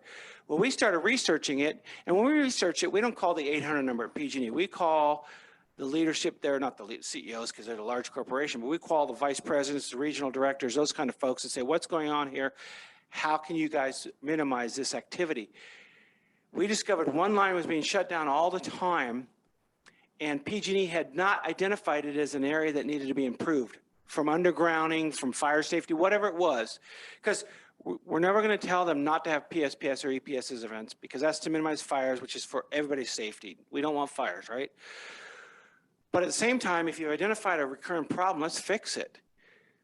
Last year, that particular community, that region, after they did some corrective action, had 0 PSPS events. Now, I don't know if the weather was different, the winds were different, but I know they took some corrective actions, and that community did not have any issues, as they did the year prior. EPSSs are going to happen, just in case you all don't know, and you can watch our board meeting coming up if you'd like to in May, because we're going to do a presentation to the board of directors. Last year's EPSS events were considered a pilot. PG&E's already come out and said they're going to be more extensive than they were last year. Further reaching and more times. Don't know what that means because that's PG&E's. So we're going to be staying on top of that. We're going to be tracking it. We're going to be advocating it. We monitor where they occur, how frequently they occur, and then we take action on behalf of our customers. I cannot speak for the Board of Supervisors, but I will say if it's something that's important to our customers, I am certain that Mr. Heidel will be listening. And I guarantee you that Pioneer will be listening because we want to make sure that we're representing our community. We are not that for-profit organization based in Oakland, San Francisco, wherever they're at now. I always comment, PG&E has thousands, if not millions of shareholders all over the world. A couple of years ago, all their board of directors, only one of them lived in the state of California. I don't know about today, but that was a few years back. I was amazed at that. Again, we all live in this community, in this immediate surrounding area. Our leadership is here. And so we're going to do things that are important to you, that are important to our board. Thank you, Mark. With that response, I will be changing over to Pioneer, and I appreciate your response. Thank you very much. Call me. You can call me on that number, and we can take care of that for you, or I can answer any more of your questions. I will. Thank you, sir. I'll just add that there was microgridding done in the Placerville area based upon Pioneers getting involved and talking with PG&E because we had some critical services, the Marshall Hospital situation and stuff. And PG&E listened and understood that you can't just have the grocery stores and some of the emergency services operations shut down because something way out on the end of a line is causing a problem because of high winds. So they did some microgridding to isolate some of those areas, and they haven't had anywhere near the number of PSPSs this last cycle. So hopefully that gets better over time. So it's that advocacy thing that gets things to happen. So yep, that's all good. All right, I'm not seeing anybody else on Zoom who would like to comment. So again, Mark, I'd like to thank you for the presentation, sharing all the information. You've given us your phone number, so. Well, I noticed that was the office phone number. The first time I think I did my presentation here, I put my cell phone up there, and I realized that was a little too much sharing. No, I'm just kidding. I'm kidding. My business card has my cell phone on it, so if you get my business card, you get my cell phone. But I did take it off my presentations just because it's like, hey, well, not to mention that somebody will answer that phone. I may be in a meeting. It seems like a lot lately these days. But anyways, again, we're here to help. We're here to support you, and we just want to give you whatever information you need. And fire season, Chief will support this, the wind, the whatnots, it's coming. PG&E is putting the word out there. It's going to be it's going to be a not good year this year. So around your house, start thinking about what kind of emergency kits, and I'll let other folks talk about what that looks like for you all, but definitely start thinking about your batteries. And I don't mean, your flashlights. I'm not talking about your generators and things like that. That's, for you all to decide, but take a minute to plan, okay? Please plan, because if we lose power, my folks, Grass Valley lost power for 9 days, And I had the pleasure of them living with me for 9 days. So we just need to be prepared because it's going to happen. It absolutely is going to happen. Whether you're a Pioneer or PG&E customer, we're going to have events again. And I think it's just, we were caught by surprise 2 years ago. Last year, we got a little bit of surprise. We should not be surprised this year. So with that, thank you all very, very much. Thank you, Mark, for your time and your expertise. Really appreciate that. So with that, we're going to move on to item 4, supervisor communications. I got 3 items I wanted to talk to this evening. The first one is the Central El Dorado Specific Plan Planning Commission meeting, and John Vania is going to comment a little bit on that relative to what's happening next, kind of some preliminary discussions and what's happening next. But I wanted to cover 2 areas that have come up in a lot of email messages and phone calls and everything else that I think everyone needs to understand as best they can. And the first is why I can't take a position on the Central El Dorado Hills project because of bias. So back in July of 2020, the Board of Supervisors had a joint meeting with the Planning Commission, and we talked about several things. We talked about the Brown Act and what has to happen there, but we also talked about the procedural due process associated with development projects. And so I just want to read a couple key things out of this. So the core requirement for the Planning Commission and Board of Supervisors is notice an opportunity to be heard before a neutral decision maker, meaning you're open-minded, you listen to everything before you take your vote. That's what a neutral decision maker is. So the decision maker is not neutral and thus biased if they have a conflict of economic interest, which means private interest influencing the public decision. That's one of the standard things we always look at. There's conflict of interest forms that have to be filled out annually for elected officials. So you are not neutral if you have a conflict of economic interest. You're not neutral if you've prejudged the specific facts of a case or made up your mind in advance of the hearing. So every landowner, every developer, everyone who brings a project forward to the Board of Supervisors, the Planning Commission, has the right for a neutral reviewer without bias, which means you can't prejudge the specific facts of a case. Then it goes on to say actual bias or an unacceptable probability of actual bias against or in favor of any party. So there's probabilities associated with that. But the bottom line is we've been instructed based upon the state procedural due process that you should not be making public comment. You should not be making public statements. You should not be responding to emails on where you stand on a development project until you get to that final vote. Because there's always new information that will come forward, whether it's changes in the development agreement or whatever. So I understand it's tough for people to understand. The other key factor is when you're a candidate for office, i.e. you're not elected, you're not sworn, you haven't taken an oath of office or sworn into it, you're allowed to say anything you want. But once you're elected, the rules change. Now you have this requirement to be neutral, a neutral decision maker in all things that happen. So the other thing I'll tell you is that John and he's the planning commissioner for District 1. We talk about projects, but I don't tell him how to vote and he doesn't tell me how to vote, right? We are neutral from the standpoint of our relationship, our discussions. We may talk about what pluses and minuses of things, but I don't direct him how to vote. And likewise, he doesn't tell me how to vote. It comes from the whole planning commission when they make a recommendation. So people need to understand that's the process required by state law. The second part I wanted to cover briefly is development agreements. And I want to give you a little history of my experience as an elected supervisor in El Dorado County. When I was first sworn into office in 2017, we had a project that came before us. It was about 3 to 4 months into that calendar year. It was called Dixon Ranch. And for those of you who don't remember Dixon Ranch, it's off of Green Valley Road. And it was a subdivision that was originally approved for, actually it was 5-acre minimum parcels, but a developer came forward and wanted to redefine the zoning to allow more dense uses. So they brought forward the Dixon Ranch project. And so my role as being a neutral decision maker was before that Board of Supervisors meeting to read all the information, to listen to the public comment, to understand the proponent's argument stuff, and then make a vote on where I thought that the best situation was for the county, the local community, and the greater part of the public within El Dorado County. Unfortunately, one of the things that happened in that sequence was that our auditor controller came forward in that meeting and made the statements that that particular proposal was a loss leader for the county, that the taxpayers would end up subsidizing for the developer's improvements as a result of it. So the net result of all that was I voted against the project and it got turned down 3-2. And the developer said it's the first time he's ever been turned down in these kinds of projects. But I voted against it because I didn't want to have the taxpayers compromised. I didn't want to have the county compromised. And what I learned from that is I sure would have liked to have known what the economic situation was before we got to that decision-making meeting, right?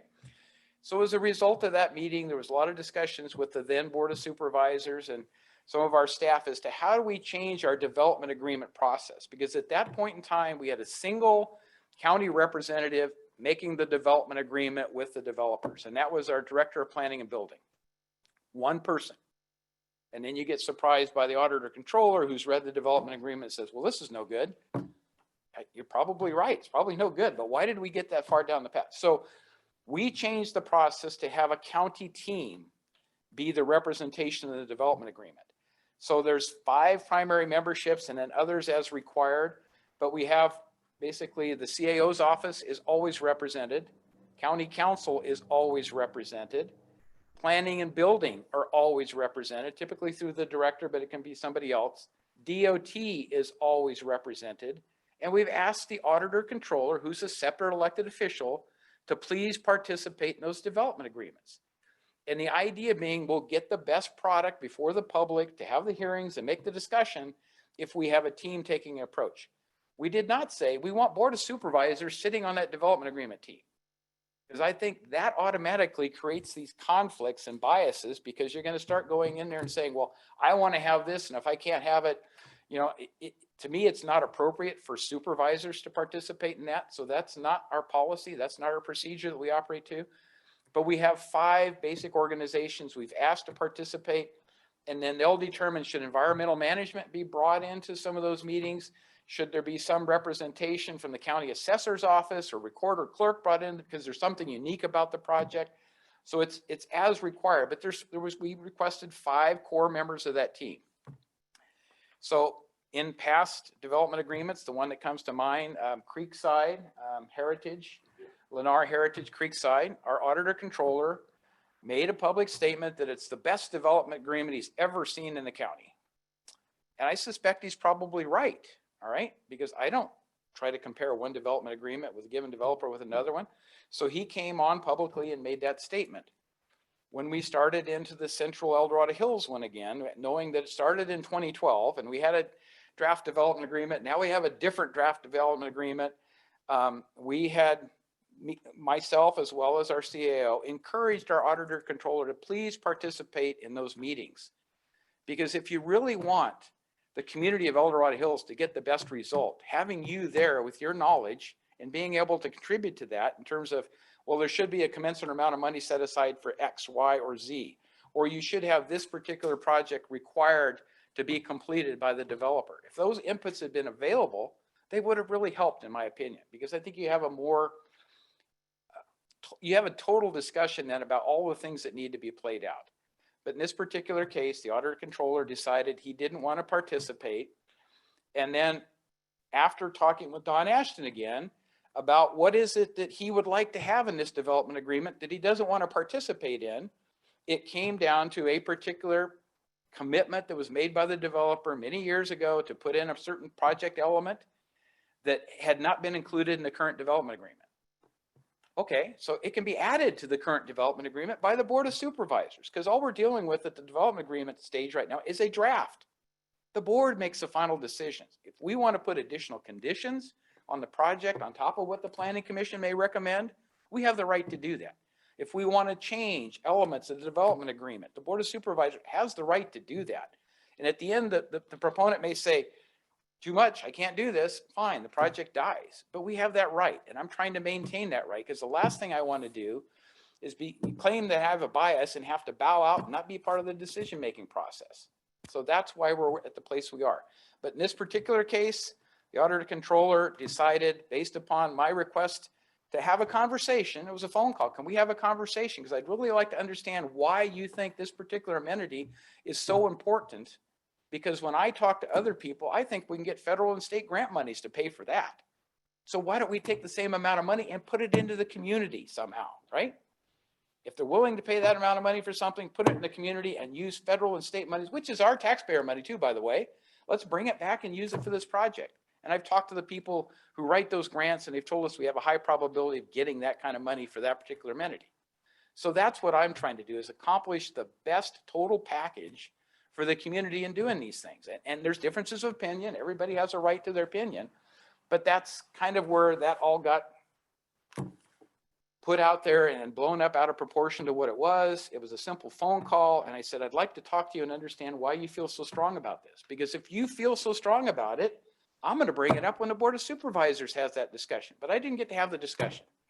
So I got it secondhand through the CAO in terms of what that particular need was. The other thing that's out there, as well as CSD, is not getting anything out of this. If you're part of that designated team and you want to make sure the CSD gets something out of it, why wouldn't you be at the table helping that happen? I don't get those. I don't understand that type of approach, but that's where we are. That's the facts. That's the truth about what's going on. But again, the key things to remember is not over till the Board of Supervisors makes their final determination.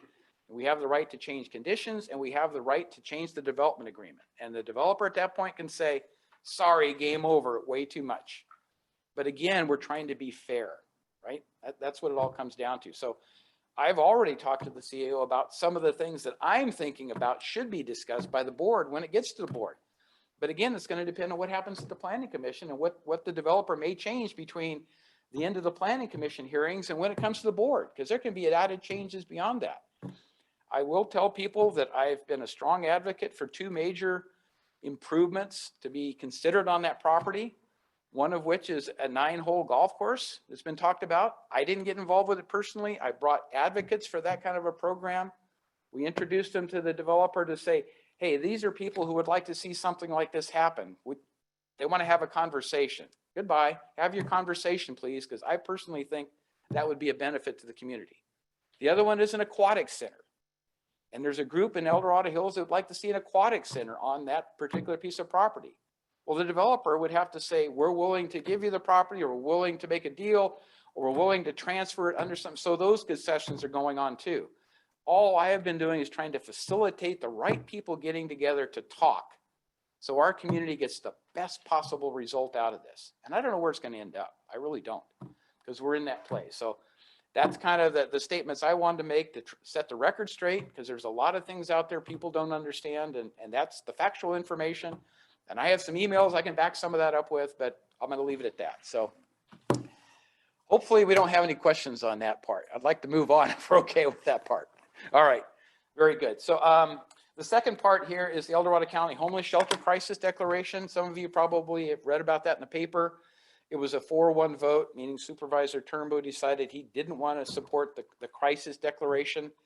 But in the explanation we got from Health and Human Services, was in order to meet the timeline that the city of Placerville is working on very hard because of the fire season coming up, that if we didn't declare a crisis declaration, which we have the right to do or not to do, that we wouldn't be able to move forward quickly. We'd have to deal with a CEQA. It'd be 18 months, i.e. another year, with the fire hazards that are happening in and around Placerville, with the homeless encampments in the hillside. And we tried to get something done last year, and we were unable to do it. So 4 out of the 5 supervisors decided it was time to make that happen, to reduce the fire hazards and provide some sheltering for our homeless. And that's both short-term and long-term prospects are being looked at. So I want to make everybody aware that that was the plan, but all of the identified facilities for those are in District 3, and all but one location is within the city boundaries of the city of Placerville. The single location that isn't is referred to as Perks Court, and it's right off of Missouri Flat Road, and that's an El Dorado County DOT owned piece of property. They bought it when they were making, I guess, expansions, improvements to Missouri Flat Road, and they used it for storage for various materials, etc. And it's set there without any real use except for the homeless going in and just kind of taking the place over and stuff for many, many years. So one of the things we did when I got on the board is we recognized all these properties that are just sitting there with no public benefit, and there's no purpose for them. So we're trying to get those on the list of surplus property that we can go out and ask for bids on. We can look at other public agencies who may want to come in and make us an offer, do a trade, whatever, but that's one of those. So that's the only county-owned property under consideration at this point, or even within, outside the city of Placerville, is the Perks Court site. And it's got pluses and minuses, and I don't want to get into the details, but to me, that was a major step forward to really get something happening. And I realize the opposition is out there and people are fearful that this is going to expand and get worse. When you look at the data, I think it's 58% of the homeless that we have in our HMIS, that's our database system. 58% of them have been residents of the Placerville or El Dorado County area for 5 years or more. So there's a lot of fear that if you build something here, people will move up here. Well, we're one of 4 counties out of the 58 counties in the state of California who have nothing in terms of a shelter for our homeless. 4 have nothing. We're one of those 4. So again, this is a way to make that happen, to get it started. It's all being done without general fund money being spent. These are all federal and state funds that are being spent. There are people who say, well, we don't want to take state money. We don't want to take federal money. It should come from, county funds, but they're not willing to provide the funds. So to me, that's just a method of not letting something happen, because there's no funding available means you can't have a project, right? Because nobody wants to dig into general funds. It'd have to be a new revenue stream. So the revenue streams are in place. We can purchase a property. We can also make some long-term, short-term leases, I should call them, 2 to 3 years on getting hotel space that's immediately available. Those are all yet to be determined, but at least we've provided direction to staff as to how to proceed with that. And they'll come back to the board with the proposals of what they want to do. The city of Placerville will weigh in because we're a partner with the city of Placerville and trying to help solve some of these problems. And so that's what that particular board action was. To me, it's been something that was long overdue, and we finally got a way to get there. We finally found the vehicle to get us there. So I will take any questions or comments anybody has on that, but if you've been following, I think most people understand what that one's all about. So, okay, very good. Then the third and final one is the Board of Supervisors unanimously approved the sheriff's proposal to purchase a used helicopter for their particular mission, for doing surveillance, for doing tracking of criminals during escape routes, those kinds of things. And the commitment that the board made was to pay a portion of the annual actually the estimated $800,000 a year annual operations and maintenance, and be funding that out of our transient occupancy tax. So that's coming out of the taxes that people pay when they come visit El Dorado County and stay in our hotels primarily, or our vacation home rentals. That's where transient occupancy tax comes from. Because what we find is the benefit of the helicopter, a lot of that we've done is search and rescue. In the past, we've used the CHP helicopter. They've been very responsive in doing things. This will give us a local capability to respond to search and rescue. And in my experience, probably 80% of the people that have to be rescued are not El Dorado County residents. They're people from other areas of the state or out of the country that get into a precarious situation because they haven't experienced anything quite like this, and then somebody has to come and rescue them. Or it can be a recovery if there's a fatality involved with it. But that, I thought, was a major step forward. The sheriff did an excellent job, I thought, of framing all that, describing everything. But the Board of Supervisors on an annual basis will decide to continue to fund that or not. But the purchase of the helicopter, the staffing, all of those things are covered under the sheriff's funding that he's gotten special sources of funding. And he actually has a staff person that's a pilot that will be manning it as early as probably July. They're going to operate it out of the Placerville Airport. So they've done a lot of pre-work to get this going and get it up and running very, very quickly. But I think overall, it's going to be a great service extension beyond what the sheriff has currently provided. But we know operating costs are always, and maintenance can be very, very expensive. So you have to make sure you get a balance there. But I think when it's all said and done, in a year or 2 years, we're going to say, that was really an improvement for us to be able to help the crime situation, reduce it. Because you can imagine when you've got illegal grows of cannabis and those kinds of things, you can go out and maybe you can fly a drone over it, but a helicopter flyover and hovering, although it may be at risk because we know some of the people out there have weapons, I think eyes in the sky, to the extent that it's not an invasion of personal privacy, is a right answer from the standpoint of fighting crime. So again, it was a 4-1 vote, a unanimous vote rather on that one. So I probably can't answer questions, but I'll try. Just one second, what does the used helicopter cost, and how old are they when you consider a used helicopter? Well, and in the presentation, they actually had pre-selected 2 that were the right size and range, but we're talking roughly $3 million. So, I mean, they are expensive. A new helicopter, if it's everything you want, is probably 16 to 20 to above, depending upon the specialty devices. But they've found 2 different models of helicopters. One is a Hughes helicopter, and then one is a BAE. Hughes is built in the United States, the other's not. But they're the right size. They think they can find a good low-hour helicopter to make the purchase, and they've set up maintenance agreements and that sort of thing. So we think this is the right venture, relatively small scale, but eyes in the sky that'll be able to do more than what we could do either by using Placer County's helicopter or more so the CHP helicopter. Those are the 2 major resources. Sacramento County, I guess, has helped us a little bit, but we felt with the sheriff saying the time has come, time to step up and add that to the inventory of tools to be able to go out and hopefully fight crime and do a better job in that regard. So that was the other major thing. So if you see a helicopter flying around and all of a sudden it's a sheriff on it, you know how it happened. So, yes. Has the sheriff committed to providing an annual report for supervisors showing usage of the helicopter? Yes. Whether it's for search and rescue, flying the sky, chasing a getaway suspect or things like that? Yes. So we'll be able to get reports on an annual basis to describe what the benefit is, if you will. And so that was a big part of it, because we said, we need to have transparency of how effective this tool is and stuff. And that was all agreed to. So I suspect, the follow through will be there, because I think that's kind of a bragging thing when you can say, since before the helicopter came into play, we had these situations going on. And after the helicopter operation came in, we were able to cut the crime down for certain types of crime by a certain percentage, or we were able to get things into court quicker because we had overhead surveillance of the actual scene. And a lot of times what you find out is if you have a good reenactment from a drone, or if you actually have film footage, the criminal they'll want to do a settlement quickly, right?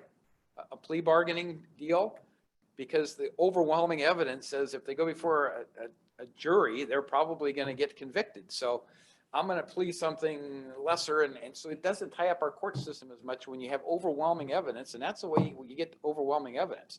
The DA's already done it with reenactments with drones, which I think is fantastic too. But this will give us that added bit of live coverage.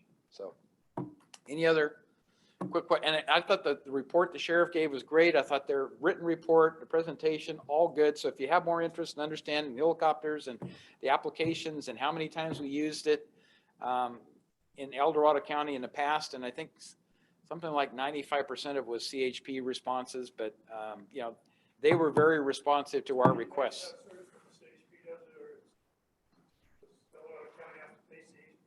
No, well, they do not. There's no reimbursement now. And so one of the things I asked about, well, will there be reimbursements for other agencies? And they said there may be conditions, for instance, with CAL FIRE in particular.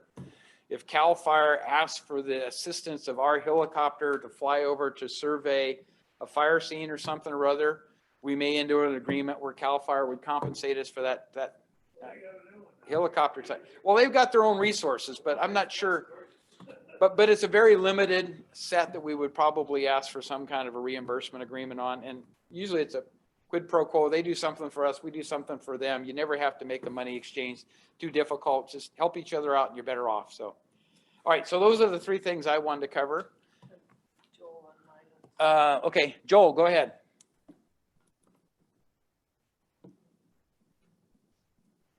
Good evening. This is Joel Wiley in El Dorado Hills. I've got 3 questions on the helicopter. Yeah. First of all, I went on onto the county website. I was trying to figure out how much revenues the TOT actually has, of which this would be coming from. So I was wondering what the total revenues for TOT is. The second question is... There's actually curves in the last presentation from the meeting where this got approved, where they showed the growth in TOT over an annual basis. And my recollection was in the current time frame, it's up around 8-something million. a year. Okay. Second question is, would this be used in firefighting, and would there be the capability of a Bambi bucket? Yes, for, in fact, water that's part of the presentation. A Bambi bucket will be procured to handle that. When you look at the lift capability of these aircraft, their payload, I calculated you could get 300 gallons of water in a Bambi bucket. So it's not going to be a major deterrent, but if you catch something early and you can, have a quick water supply back and forth within, say, a 5-minute return trip or something, then yeah, that can be effective. If you got to fly 20 minutes to get to the water source with 300 gallons, not so much, right? But yes, it will have a Bambi bucket capability. So that's They can another. drop into my pool. That has been done before, I'm sure. But generally, a pool doesn't last very long, even at that kind of situation. But yeah, so that's part of their proposal. It's included in their presentation package. A lot of other information is in there as well. But I thought they did a really excellent job of putting that whole thing together and explaining the benefits and the costs and the trends, which was good. So. Okay, thank you. Yep. Anybody else? No. All right, very good. So we're going to move on to the regular part of the meeting. So we're going to try to keep this going. Public safety, we don't have anyone from the sheriff's. No, we have Officer Brown though. Yeah, right. So we don't have anyone from the sheriff's department here. Our sheriff's assignee, not deputy, no, but his detective, Morton. I was trying to get the title, Detective Morton. I was trying to come up with detective. Detective Morton has been reassigned, and so we are waiting to receive a new designee to support our meetings. So hopefully that will happen quickly, because he did, I thought, a great job of giving us monthly reports on what was going on in El Dorado Hills relative to our crime rates as the crime reports are taken by the sheriff's department. So hopefully we'll get a replacement fairly quickly on that. CHP report, and Officer Andrew Brown is with us. So Andrew, over to you. Hey, how are you? Good. How are you?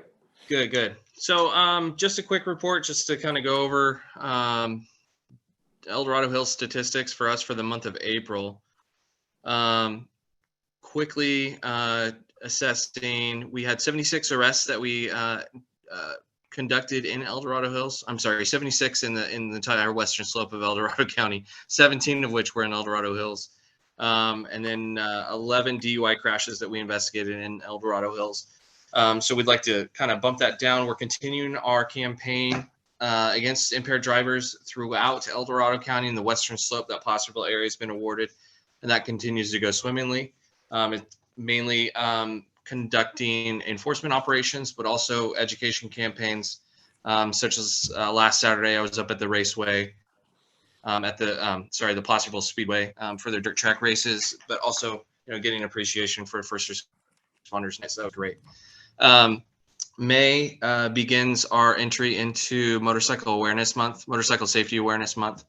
So we want to just make people aware of motorists, whether you're a motorcycle rider or not, that motorcycles are coming out of garages more than ever right now, and especially with higher gas prices, people are going to be choosing alternate traveling modes of transportation that are a little more efficient on fuel than your normal car. So motorcycles and scooters are going to be coming out, and they're going to be out there like we haven't seen probably since 2008 or even around then. So in 2020, which is, we have good statistics back for crashes, we as the Highway Patrol responded to 6,500 crashes involving motorcycles. So 80% of those crashes involved an injury. And we see that same statistic. So in El Dorado County, Western Slope, Placerville's area in 2020, we had 97 of those 6,500, 97 motorcycle crashes, 6 of which were fatal. 76 of them were injury. And if you look at that, although there were 76 were injury crashes, we had 82 injured victims from those crashes. So if you're going down on a motorcycle, you're probably getting hurt. And so we want to make sure that people keep the tool wheels underneath you. And we want to encourage people get licensed, get registered, and get insured, and wear the gear all the time that you need to be wearing when you're out there riding your motorcycle. We're doing aggressive enforcement of motorcycles and motorcycle violations with this in the month of May throughout Valley Division and across the state. So if you're riding, make sure you're riding safe, you're riding slow, you're wearing all the gear at the right time, and get that M1 endorsement. Otherwise, you're looking at immediately getting your vehicle or your motorcycle impounded, and it's quite the citation and quite the ordeal to deal with when you're trying to get your motorcycle out from an impound. So make sure you get licensed, and then also just adding onto that, drive sober, ride sober. That's probably the biggest key that you can have in your riding career is just don't drive DUI, don't ride DUI, and don't ride above your head. And you're going to probably end up coming home alive every time. So that's about it. That's all I got. And I can open it up to questions if there's any concerns or questions generally. Certainly. So questions for Officer Brown, anyone? Not seeing any here. Not seeing any online. I just want to thank you again for your presentation. The discussion about scooters and e-bikes and all that stuff, I think that was very informative, and hopefully it's getting distributed through the community, and people understand that, you know, the kids obviously need to wear helmets, number one, but number two, there's certain devices that they're not supposed to be on because of state law. So I would like to echo that as well. We just had another incident inside the gates of Serrano, but nonetheless, they were responding regarding one of those vehicles. So we want to encourage parents, do the right thing. All it takes is a quick Google search or just go onto CHP's website. We'll tell you what's legal and what's not. But out on the side of the road, we'll definitely tell you what's legal and what's not with the ticket. Yep. So thank you for all the enforcement and the hard work you guys put in, and really appreciate your comments this evening. So not seeing any questions. Let's move on then to our fire report. Chief Johnson.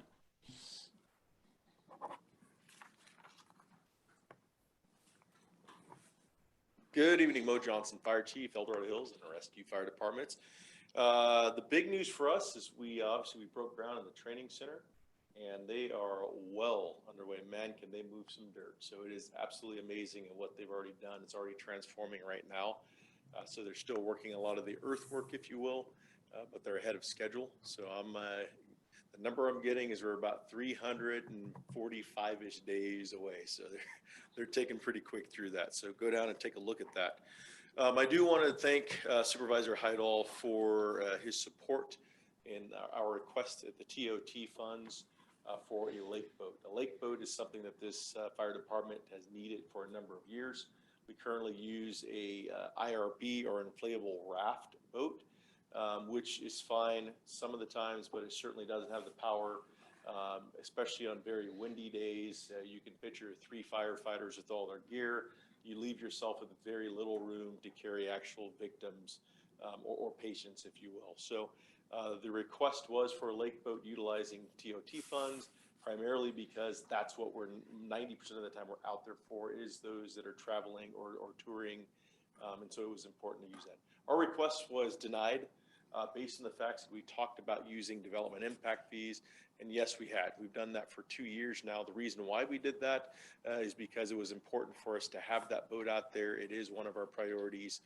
However, it was a better fit for the TOT funds. And so I do, again, want to thank Supervisor Heidel, who came to our support, and he spoke for it. He was one of 2 supervisors that represent El Dorado Hills, and he was the only one that spoke in favor. And so we do appreciate that. And, I'll just add on to that. There's likely to be some excess TOT monies when they do the final end of the year adjustments. And the board agreed to consider funding the boat with what those excess revenues may be at the end of the year. So when we do our end of the year true up, we may find that money is available, because I would say it's pretty high on the priority list right now based upon the conversation we had. So it may happen still, but it'll come just a little bit later. Sure. And that would happen in August, typically is the time frame that would happen. So, yep. And I guess the other thing from the fire chief perspective or fire department perspective is I go to a lot of meetings within the county, and I'd sure love to hear more focus on the community of El Dorado Hills. I know, John, you do a great job at that, but when you listen to everybody, the board of supervisors and everybody that's there, there's lots of focuses on other areas within the county, but El Dorado Hills is here. We have needs. And we need to be represented there as well, as a whole. So I understand, Tahoe and their issues and concerns, but El Dorado Hills is here as well. So thank you. Thank you. Appreciate it. All right, with that, going down our list, we do not have an economic development report tonight, so let's go to infrastructure. And John, you can share with us your thoughts on what happened at the Planning Commission hearing. Yeah, we had a busy day, a productive day, and had a lot of folks show up, which we greatly appreciated. The public was generally pretty patient. We had to go through some of the changes. It's been a couple of years since we had our last public meeting, and so we had some changes. I've been counseled by our legal counsel not to get into details because the hearing is continuing. So, and our good lawyers always caution us against that kind of stuff. So, but in respect to the proceedings and so forth, I can speak generally that we decided to, our next hearing was going to be on the 12th of May, based on the draft development agreement that Supervisor Heidel was talking about earlier, came out last Tuesday. And so right before the meeting. And also there were thousands of new pages, traffic analysis and other stuff and so forth, that we wanted to give the public some more time to review. So we decided to leave the public hearing open, and we extended it to June 9th, where our next hearing will be. And just so for whatever public hears me, we're going to start off early with public comments. So we're going to jump right into that in our June 9th meeting, and hoping to, and we'll be there as long as we need to exhaust those public comments in person and remotely. And then we'll have some final questions from the commissioners between the applicant and the staff, and hoping to deliberate and make a decision on that day. So that's the hope, but we'll see how things go. But we wanted to give that extra time for the public, because it's a complex project as it is, but with all the new information that's out there, we wanted to give adequate time to disseminate that information. So that's about it. Just kind of a quick overview of what happened, and hopefully our next step. So any questions? Let me cover two quick things, and then you can ask questions about the whole part of it. There were two major changes from the review that was held back in December of 2020 that came forward in this. One of them, a lot of you have heard the term vehicle miles traveled, VMT. There was a new state requirement for quality, basically the EIR, the Environmental Impact Report. They had to do a new analysis. That analysis came forward. It was presented at the Planning Commission hearing, and my interpretation of it, there was no new mitigations required as a result of that VMT analysis, because the property is very close to Highway 50. Essentially, there was no determination of mitigation measures that got added to the CEQA document as a result of that. So that was, I think, one of the next steps in the process. The other significant change that happened was the internal circulation of the project and where it connects to the tributaries. The connection that was originally proposed to come off of Park Drive, side Rayleigh's, back into the project, that has been eliminated from the current circulation map, because there was too much impact on Saratoga, the traffic signal, et cetera. So now, as secondary, or one of the primary, hopefully, points of entry here will be coming off of Silver Valley Parkway and coming down over the hill into this particular project. And then there is a connection that comes out on Serrano Parkway. So there's a new map. It's 28 of 53 of the staff's presentation of what that routing is.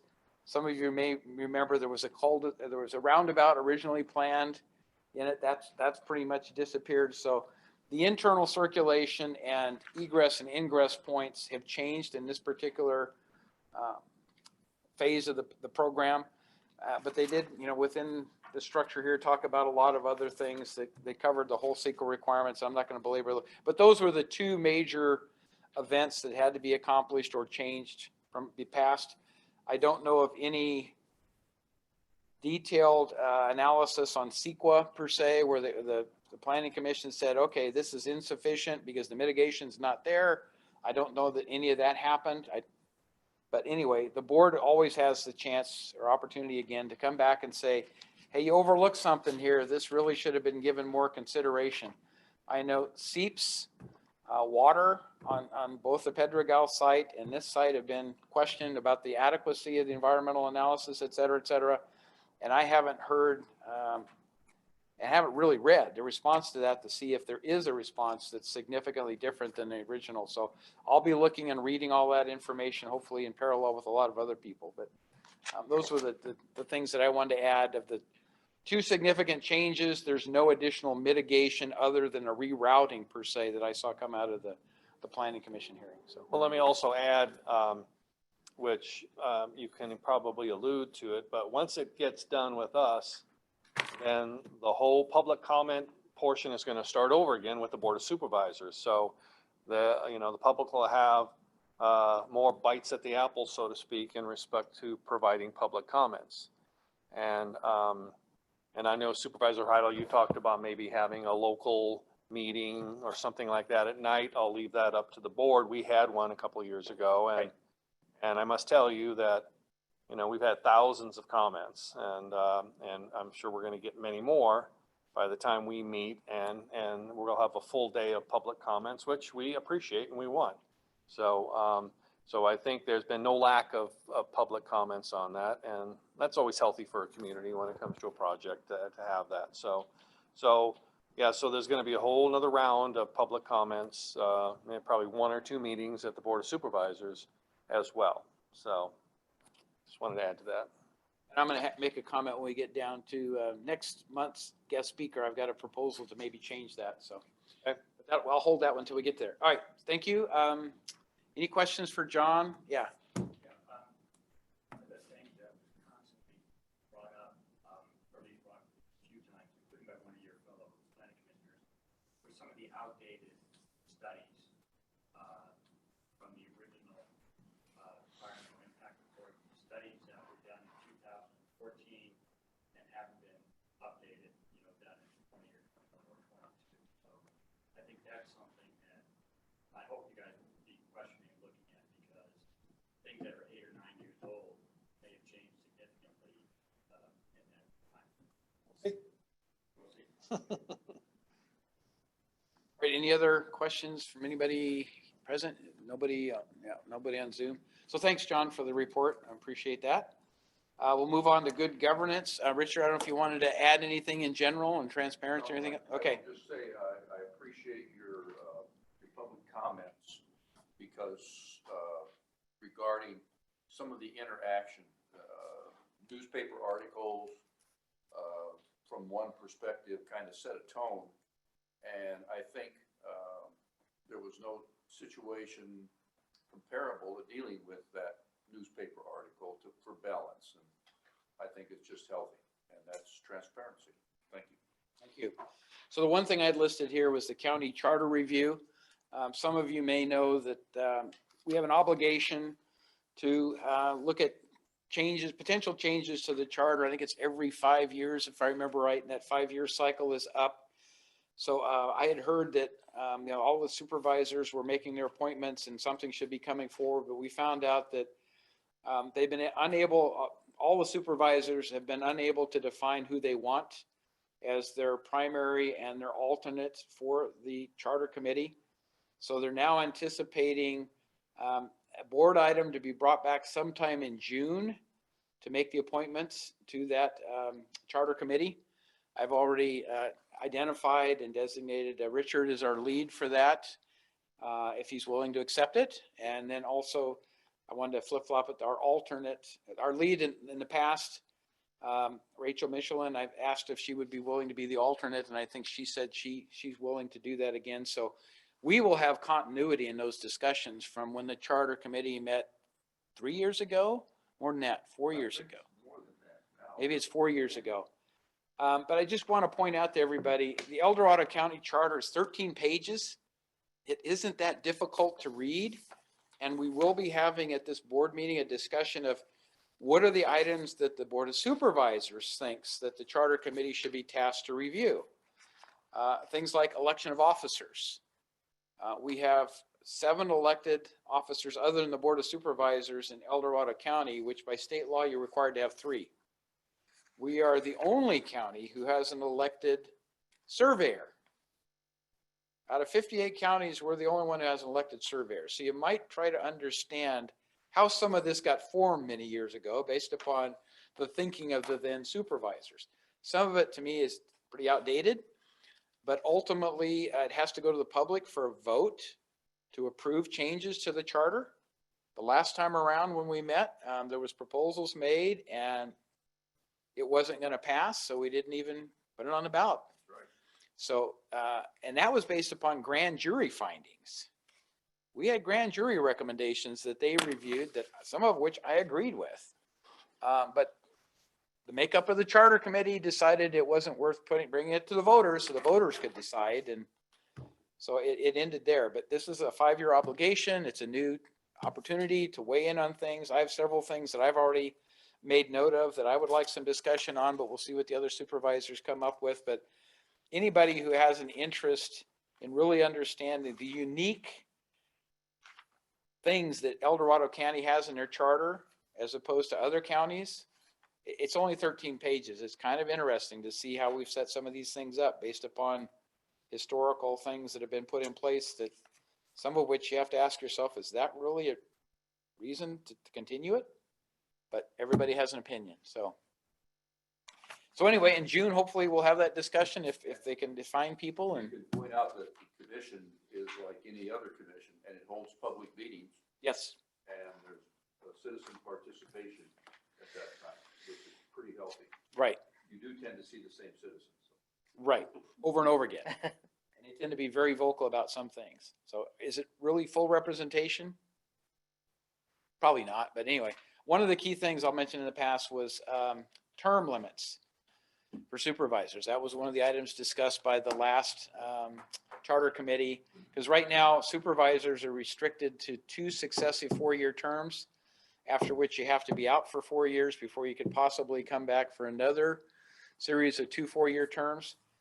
I think that's fairly unique for most counties. A lot of the county supervisors I talk to have been in office for 20 or more years. They don't have term limits for supervisors. We don't have term limits for other elected officials. So you can have an auditor controller, a DA, well, the DA is required, but an auditor controller, a treasurer, tax collector, which are not required by state law, serve terms of 20, 24, 28, whatever years. And the question is, since most of the appointments, most of the people who run for election come from those same departments, are they still valid reasons why you have an election?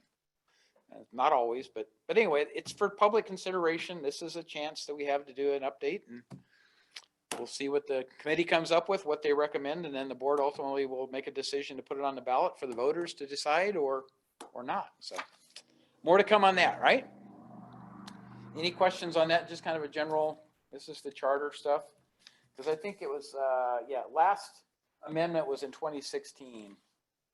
So it includes amendments through 2016. Maybe that's not when the last amendment was, but anyway, the charter was ratified in 1994. So moving on, healthy communities, the youth mental health best practices from other counties. We're still trying to collect some of that information. There's been discussions between Sutter Health in Sacramento County and El Dorado County about bringing a program up for teenagers in particular, youth in high school and stuff that are struggling with a lot of the situations related to COVID and other things, and putting in a program very similar to the one that's been very successful in Sacramento County at Sutter. So the docs are exchanging information, they're exchanging formats. It was very well received by our director of behavioral health. So we'll see how that evolves, but that's just an example of how when you have public meetings and there's a discussion, that it can end up being a communication, a a relationship that's established, and then a program that gets established that really helps El Dorado County, because we've been able to learn how another entity, in this case Sacramento County, is doing it very well.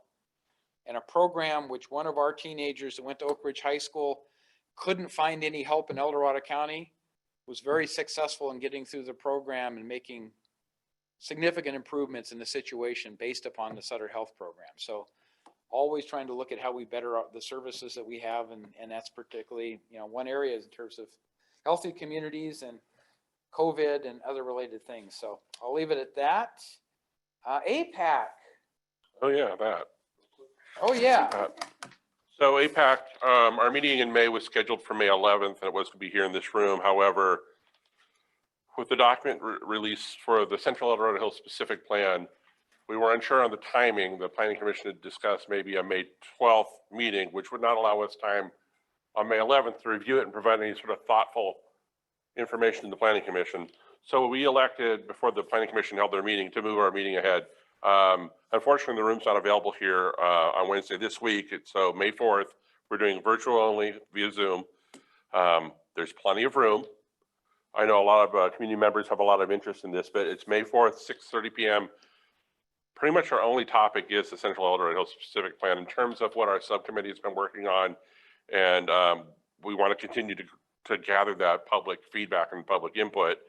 You know, it's a project that we've talked about for many years. 2012, 2015, and John spoke about the enormous volume of documents that were released. They're updated project documents. There were some updated studies, and some of they're added to on those old studies. They've made some minor findings that are more current, but we're talking over 4,000 pages of documents. And we got them released to the public on Good Friday in the afternoon on an Easter weekend. I started reading that Easter weekend. I told nobody else to do that because that's not appropriate, right? You know, but I started reading them. There are things that I read that Easter weekend that I forgot the following week. I think I talked to Commissioner Vigna about the traffic analysis for Country Club, the new alignment that's been suggested. And that was one of the things that APAC had asked. This Park Drive, you know, internal circulation configuration looks goofy as all get out. There's no possible way this is a good solution for El Dorado Hills. What would it look like on you know, connecting that road over to Serrano Parkway? And really, but we want to know what it does look like. We're not saying that we prefer that. It likely looks better by the numbers. So, but with that many documents, I know for a fact in the 10 days that we looked at those documents collectively, our group probably has over 100 hours of review into this. I guarantee, with the exception sitting next to me, not many planning commissioners spend 100 hours reviewing those documents in less than 2 weeks. I personally have had over 100 hours myself in the 1 year when it came back in 2019, 2020. We have a lot of people working on this. A lot of people in the community are very passionate about it. Here's the thing, passion is fabulous. It's a motivator, but your comment can't not be, I don't like this project.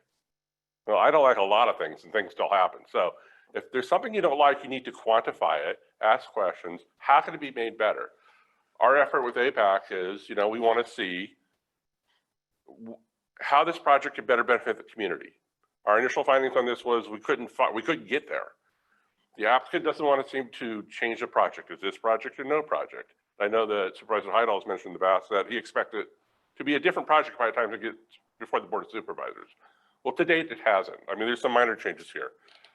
So if you're going to provide feedback and be thoughtful about it, it can't just be what you're upset about. It's got to be, how can these be better? What's an adequate trade-off in terms of what the loss of perhaps the recreational facility zoning is, the traffic impacts, you know, are the trails and the bike lanes, are those good trade-offs? Is there enough there?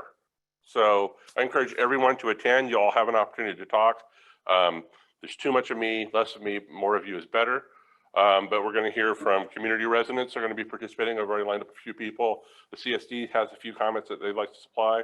And we're just going to go back through our findings. Our chair on our subcommittee, John Richard, has invested a lot of time in this, and he had some comments that he provided personally to the Planning Commission.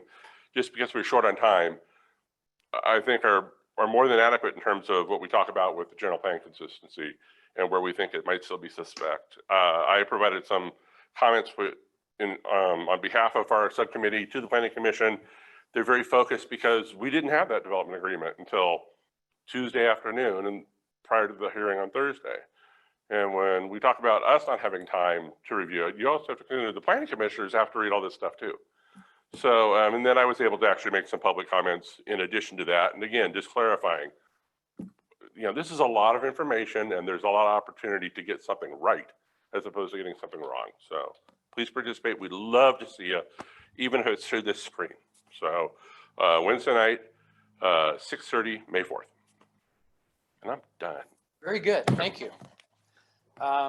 Community information out. Did you want to respond? No. Okay. No, his comment was real quick because I always tell him real quick. But when you're looking at 4,000 documents, nothing is quick. Then I can make it real slow. So. All right. Community information and outreach. Okay, this weekend, we're having an El Dorado Hills Community Cleanup Day. So if you guys want to get some stuff out of your house and cleaned up, it's going to be at the Hills Church from 9 to 3.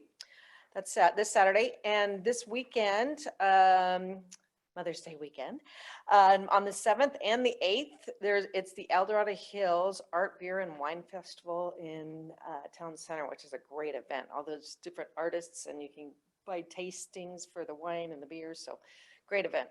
That's both the 7th and the 8th from 11 to 5. And on May 14th, there's going to be, starting in El Dorado Hills Town Center again, it's a Gold Country 5K. So people will be running around in El Dorado Hills. So if you're planning on getting out early that day, make sure you see where the route is because you could get stuck. That's May 14th. And starting on May 15th, the farmers market's coming back to Town Center. That's every Sunday from 8 to 1. That's a great event as well with all the nice fresh fruits and vegetables and stuff down at Town Center. And that's May 15th through October 30th. So that's every Sunday. And May 21st, the El Dorado Hills CSD is throwing their 60th anniversary party at the community big park. They're going to have all music and all kinds of stuff for the kids. So they go welcome the CSD into their 60th year there. And that same weekend, May 21st and 22nd, it's the El Dorado Hills Spring Artist Studio Tour. There's 15 different locations of different local artists, and it's from 11 to 5. So there's a map of all the different places you can go and see the artists in their studios, which looked really cool. So, and then all these events are on Supervisor Heidal's page with links so you can just click on it and it goes right to the event. So if you want to see it. Very good. And there's one that I don't think you mentioned, and that is the e-waste collection process that's help-sponsored by the El Dorado Hills Fire Department. Station 86 is this Saturday. Appointment only. You have to call in and get an appointment. You can call in. You can use the website. Evidently, it's run Saturday from 9 to noon. So if you can get an appointment, there's still an opportunity to recycle your old batteries, electronic waste, paints, all those kinds of things. And we're back on a monthly basis for that. So the next one will be in June. So we probably ought to add that to our list whenever those are scheduled, so that people get a little bit of advance notice. As best we can provide it, because I know I collect the stuff and then I got to take it and get rid of it because there's always appliances and other things that have to be replaced periodically. So, so put that on there. So with that, thank you, Cindy. And I'll move on to council member items. Our next meeting is Monday, June the 13th. We had to move it back from the first Monday to the second Monday based upon availability of the room and trying to accomplish things. But the advantage of that is that means that if we stay on track, that the planning commission hearing will be on June 9th and our community council meeting will be on June 13th, very close together. So what I'm going to propose, subject to discussion, is that we kind of have a special session to talk about what were the planning commission's recommendations. We do it locally here. APAC can basically describe their recommendations. And I can hear it all and we'll let the public weigh in to a certain extent, but rather than have a separate meeting, we can host some exchange of information and some dialogue on it from our community council. So if you're both open to that, because I think we can answer local questions, and a lot of them, like you said, Apex put a ton of time in. And so if there's really specific points, I'd like to understand what they are. And I think the public hearing it can't hurt as well. It's just data gathering information. And so we'll put that on and replace, instead of having a guest speaker, we'll do that. And I think that gives the public an opportunity, again, to hear stuff before it comes to the Board of Supervisors, which I'm now guessing is going to be July, probably at the earliest. It might be even August. So, but ultimately, that's where the real action happens, is when it gets before the board. Not that it can't be continued, but at some point, there's got to be a decision made. So with that, What date will that special meeting be? 13th? 13th. Well, it's not a special meeting. We're just going to replace. Focus. Yeah, 13th. Yeah. So Monday, June the 13th, and we'll try to keep it to a limited time frame. I think we'll just try to hit the high points. Real quick. Real quick. Yeah, a very special episode. A unique opportunity to hear it from all of the experts, right? I'm just going to be listening. All right, very good. So with that, I'm not seeing any go back to anybody, the leadership team. Thank you all for your attendance and staying tuned and stuff. And hopefully we'll have more good information to share in the future, and things will keep happening here. So El Dorado Hills has been recognized as a major activity center for El Dorado County. And as Chief Johnson kind of alluded to, I think we're now starting to get more recognition of the fact that our voices need to be heard more with a lot of things that are going on.